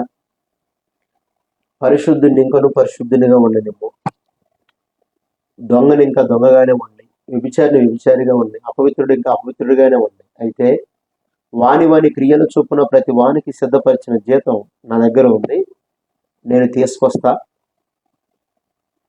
తప్పు చేసేవాడు ఎవడు దాముకోలేడు, దాగుకోవడానికి వీలు లేదు. మరణాంధకారమైన ఏది దాన్ని దాచలేదు, అన్నీ బయటకు వస్తాయి అని చెప్పని ప్రభు చెప్పాడు. ఈ మధ్యలో మనం పుడింగిల్లాగా మనం ఏదో ఇదిలాగా బయటకు వచ్చేసి పలానోడు తప్పును ఎండగట్టిన పలానా ప్రవక్త, పలానోడు తప్పును ఎండగట్టాడు, పలానోడు తప్పును బయట పెట్టాడు. అరే బాబు, మన వెనకాల ఏముందో మనం చూసుకుందాం. నీ సంఘం ఏందో, నీ సంఘంలో ఎంతమంది విశ్వాసులు ఉన్నారో, నీ సంఘంలో బిడ్డలు ఎటు తప్పిపోతున్నారో, నీ సంఘ బిడ్డలు ఎలా ప్రార్థన పనులు ఉన్నారో, నీ సంఘంలో ఎలాంటి పనికిమాలు ఉన్నారో, అది ముందర వాళ్ళు సరిచేద్దాం. మన సంఘంలో ఉన్న వాళ్ళు చూసుకోకుండా బయటికి వెళ్ళిపోయి నీ ఇంట్లో వాళ్ళకే సరిగా అన్నం పెట్టట్లా, బయటికి వెళ్ళిపోయి అలా వాడికి అన్నం పెట్టట్లేదేంటి? పిల్లలు అట్లా రోడ్డు మీద వదిలేయచ్చు అని చెప్పేసి పక్కన వాళ్ళ తల్లిదండ్రులు చెప్పడం ఎంతవరకు న్యాయం? కరెక్ట్ అంటారా, రాంగ్ అంటారా? నీ ఇంట్లో బిడ్డలకి 10 మందికి సరిగ్గా అన్నం పెట్టు. అన్నం వాళ్ళు కడుపు నిండా తింటున్నారా లేదో చూసుకో. వాళ్ళకి ఆత్మీయ ఆహారం దొరుకుతుందా లేదో చూసుకో. అది అయిపోయిన తర్వాత పక్కింట్లోకి వెళ్ళి మీ ఇంట్లో సరిగా అన్నం పెట్టట్లేదు, పిల్లలు ఎండిపోతున్నారు, పాడైపోతున్నారు, ఆరోగ్యం పోతుంది, బలహీనమైపోతున్నారు చెప్పు, తప్పే ఉంది. నువ్వేదో పెద్ద హీరోలాగా వెళ్ళిపోయి అక్కడ చెప్పేసి ఆయన ఎండగట్టినా అని చెప్పేసి అది మొత్తం తీసుకొచ్చి మళ్ళీ బయట పెట్టుకో, తప్పది. పరును గుట్టు బయట పెట్టద్దని ఉంది బైబిల్లో. పరును గుట్టు బయట పెట్టద్దు, జాగ్రత్త. మనం కూడా ఒకరికొకరు ప్రేమ కలిగి సమాధానంతో, ఇప్పటి వరకు నీకెవరు అయినా శత్రువులు ఉంటే, ఎవరైనా నేను విమర్శించేవారుగా, నేను బాధ పెట్టేవారుగా ఎవరైనా ఉంటే వాడి దయతో క్షమాపణ అడుగు, తప్పులేదు. ఎందుకంటే మనం అందరం దేవుని పిల్లలం, ఆయన రక్తంలోకి అడగబడ్డేవాళ్ళు. ఎవరు శత్రువులు కాదు. ఎవడు అన్నం వాడు తింటున్నాడు, ఎవరు బట్టలు వాడు కట్టుకుంటున్నాడు, ఎవరు ఇంట్లో వాళ్ళు పోషించుకుంటున్నారు, ఎవరి కుటుంబం వారి విమర్శించడానికి నువ్వెవడో, అయినా నిందించడానికి నువ్వెవడు? క్రీస్తు ప్రేమను బట్టి సువార్త చేసి సంఘం కట్టడానికే దేవుడు మనల్ని పిలిచాడు. పర్టికులర్గా ఎదుటివారి పరువు తీయటానికి, ఎదుటివారిని విమర్శించడానికి, రాళ్ళేయడానికి ఎవరికి అధికారం లేదు, సామర్థ్యం లేదు. ఎవరి పని వాళ్ళు చేసుకుంటే మంచిది. ఎవరి సువార్త, ఎవరి సంఘం వారి బలపరుచుకోండి. ఆ రీతిగా ఉంటే దేవుడు వారిని వారి పరిచర్యను వృద్ధి పొందిస్తాడు. విమర్శించే పనే మనం పెట్టుకున్నాం అనుకో, ఏలెత్తి చూపే పని పెట్టుకుంటే దాని వలన అనవసరంగా దేవుడు అవమానపరచబడతాడు. రెండోది, దేవుడు నమ్ముకున్న వాళ్ళు కూడా చాలా మంది గలిబిలైపోతారు. సంఘాలు గలిబిలవుతాయి. విశ్వాసులు లోకంలోకి వెళ్ళిపోయే పరిస్థితి కూడా లేకపోలేదు. నాకు తెలిసిన సంఘాలు కొన్ని ఉన్నాయి. నాకు తెలిసిన సంఘాలు ఇక్కడే ప్రాంతాల్లో దగ్గర దగ్గరే నేనుండే ఏరియాలో దేవుడు నమ్ముకున్న పిల్లలే సంఘంలో ఉన్నటువంటి విశ్వాసులు గలీజు చేష్టలు, గలీజు యొక్క ప్రవర్తనను బట్టి చాలా మంది క్రైస్తవులు దేవుణ్ణి వదిలిపెట్టి మళ్ళా లోకంలోకి వెళ్ళిపోయారు.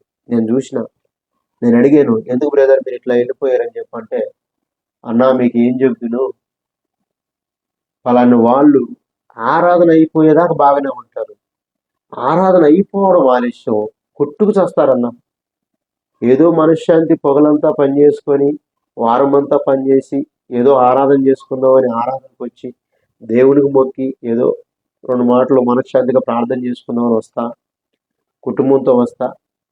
కుటుంబంతో వచ్చి ఆరాధన చేసుకుందామని ఆడ కూర్చుంటామో లేదో, ఆరాధన కాసేపు ప్రశాంతంగా ఉండదు, ఆరాధన అయిపోవడం ఆలస్యం. అప్పటికప్పుడే అదే నోటితో ప్రార్థన చేస్తారు, కృతజ్ఞతాస్తుతులు చెల్లిస్తారు, రొట్టె విరుస్తారు, వాక్యం చెప్పుకుంటారు, అంతా అయిపోతుంది. మళ్ళీ అదే నోటితో కొట్టుకు చేస్తారు. ఈ యొక్క పరిసర ప్రాంతాల్లో ఈ గలిబిలుడు చూసి, గొడవలు చూసి మళ్ళీ నా బిడ్డలు ఏడ మారిపోతారో, నా బిడ్డలు ఏడ జీవితం గలిబిలైపోతుందో, పిల్లలు ఇదే నేర్చుకుంటారేమో అని నాకు భయం వేసి ఈ క్రైస్తవ్యమే నాకు వద్దు అని నేను వెళ్ళిపోయాను అన్నాడు ఒక సహోదరుడు. ఆ సహోదరుడి పేరు శ్రీనివాస్. పేరు కూడా చెప్తున్నా, ఎందుకంటే బ్రదర్ మీరు పిట్టకథలు చెప్తున్నారేమో, అబద్ధాలు చెప్తున్నారని మీరు అనుకోవచ్చు. ఈ అబద్ధాలు కాదు, ఇది రియల్. బ్రదర్ పేరు శ్రీనివాస్. బాప్తిస్మం తీసుకొని భార్యాభర్తలు పిల్లలతో ఆరాధనకు వచ్చేవాడు. కొంతమంది ప్రవర్తనను బట్టి అసలు దేవుణ్ణి వదిలిపెట్టేసి ఈరోజు లోకంలోకి వెళ్ళి చర్చి అంటే చీ అంటున్నాడు. ఇప్పుడు ఎవరిని బట్టయ్యా?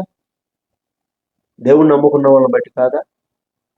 ఒక వ్యక్తి దేవుళ్ళలోకి రావాలి అంటే దైవజనుడు ఎంతో ప్రయాసతో, ఎన్నో రాత్రులు ఉపవాసాలతో వాళ్ళకి సువార్త చెప్పి యేసు ప్రభు వైపుకు నడిపించి బాప్తిస్మం ఇచ్చి వాళ్ళని దేవుని బిడ్డలుగా మారుస్తాడు. ఈ పనికి మాలలో పని పాట లేకుండా లోకంలో ఆ బోధలు ఈ బోధలని దరిద్రులుగా తయారై పందులన్నా నయ్యం వెనకంటే పందుల్లా కొట్టుకుంటున్నారు. ఆరాధనలో సంఘాల్లో కొట్టుకోవటం ఏందయ్యా? సంఘాల్లో నిందలు మోపుకోవటం ఏంది? సంఘాల్లో ఏలెత్తి చూపుకోవటం ఏంది? సంఘాలను గలిబిలి చేయటం ఏంది? ఒకవేళ సంఘాలను గలిబిలి చేసే వాళ్ళు ఎవరైనా మనకు కనపడితే అలాంటి వాళ్ళని సున్నితంగా సంఘంలో నుంచి బయటికి పంపించేసేయండి. ఎందుకంటే బైబిల్ చెప్తుంది పరమగీతాల గ్రంథంలో, ద్రాక్ష తోటలను చెరిపివేయు గుంట నక్కలు దాగి ఉన్నదంట, వాటిని కనిపెట్టి తరిమేయాలి. ఆ గుంట నక్కలు ఎవరో కాదు, ఈ క్రైస్తవ సంఘాల్లో గలిబిలు రేపి కొట్లాటలు లేపే వాళ్ళే ఈ భయంకరమైన విశ్వాసులు. కాబట్టి అలాంటి విశ్వాసులను మనము తరిమేయటం చాలా మంచి. సంఘాల్లో కొట్టుకునే క్రమం పడిపోవాలి, తగ్గిపోవాలి. ఇలా తగ్గిపోవాలంటే కారణం కాపరి కరెక్ట్గా ఉండాలి. అలా కాకుండా గొడవలు పెట్టేవాళ్ళు ఎక్కువ అవుతారు. ఉన్నవి లేనివి కొట్లాట్లు పెడుతూ గలిబిలు చేస్తూ ఇలాంటి విశ్వాసంతో చాలా జాగ్రత్తగా ఉండాలి. ఎందుకంటే ఈ విశ్వాస జీవితంలో మనము దేవుని ఎదుట నమ్మకంగా కనపడాలి అంటే మనము ఇతరులను గాయపరిచే వారంగా కాకుండా, ఇతరులను విమర్శించే వారంగా కాకుండా, రాళ్ళెత్తి వాళ్ళ మీద విసిరేసే వాళ్ళంగా కాకుండా, బురద జల్లే వాళ్ళంగా కాకుండా, ముందు మన ప్రవర్తన సరి చేసుకొని మన జీవితాన్ని మార్చుకొని మనం ఉన్న పరిమితిలో నమ్మకంగా ఉన్నామా లేదా అని 1-2 సార్లు చెక్ చేసుకొని విశ్వాస జీవితంలో ముందుకు సాగితే ఎంతో ఆశీర్వాదకరంగా ఉంటుందని ఒక దైవజనుడిగా, సహోదరుడిగా నా యొక్క సూచన, నా యొక్క ఆలోచన. కాబట్టి అటు రీతిగా మనం ముందుకు సాగాలని ప్రేమతో ఈ మాటలు ముగిస్తున్నాను. God bless you. చిన్న ప్రార్థన చేసుకుందాం. ప్రతి ఒక్కరు కళ్ళు మూసుకుందాం. మహోన్నతమైన తండ్రి, కృప కలిగిన దేవానికి స్తోత్రాలు నాయన. అయా, అబద్ధ ప్రవక్తలను గురించి నాయన మీరు హెచ్చరించిన విధానాన్ని బట్టి స్తోత్రాలు. మాలో ఇంకా ఏదైనా అవిధేయత, అపవిత్రత నాయన, ఇతరులను విమర్శించే తత్వం నాయన మాలో ఉంటే, లేనివి నాయన కల్పించి చెప్పేవారిగా మేము ఉంటే అయా క్షమించండి. ఇంకా అట్లాంటి వారు ఎవరైనా ఇదిగో తండ్రి ఉన్నారేమో, అలాంటి వారి జీవితాలను మీరు మార్చండి.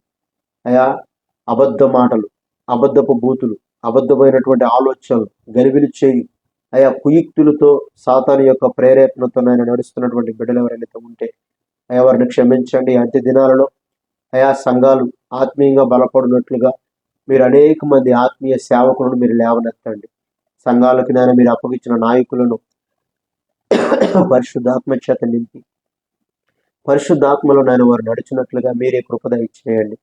ఎలాంటి యొక్క నాయన ఎదుగుతండి అటు ఇటు కల్పిపోడిన బోధనలో వారు పరిగెత్తకుండా అయా ఇది దేవునివో కావు, అయా దేవుని యొక్క ఆత్మీయమైన వాక్కులో కాదు గ్రహించి తెలుసుకొని విశ్వాస జీవితంలో ముందుకు సాగునట్లుగా మీరే కృపద ఇచ్చేయమని అయా మీరు మాట్లాడిన ప్రతి మాటను బట్టి స్తోత్రాలు.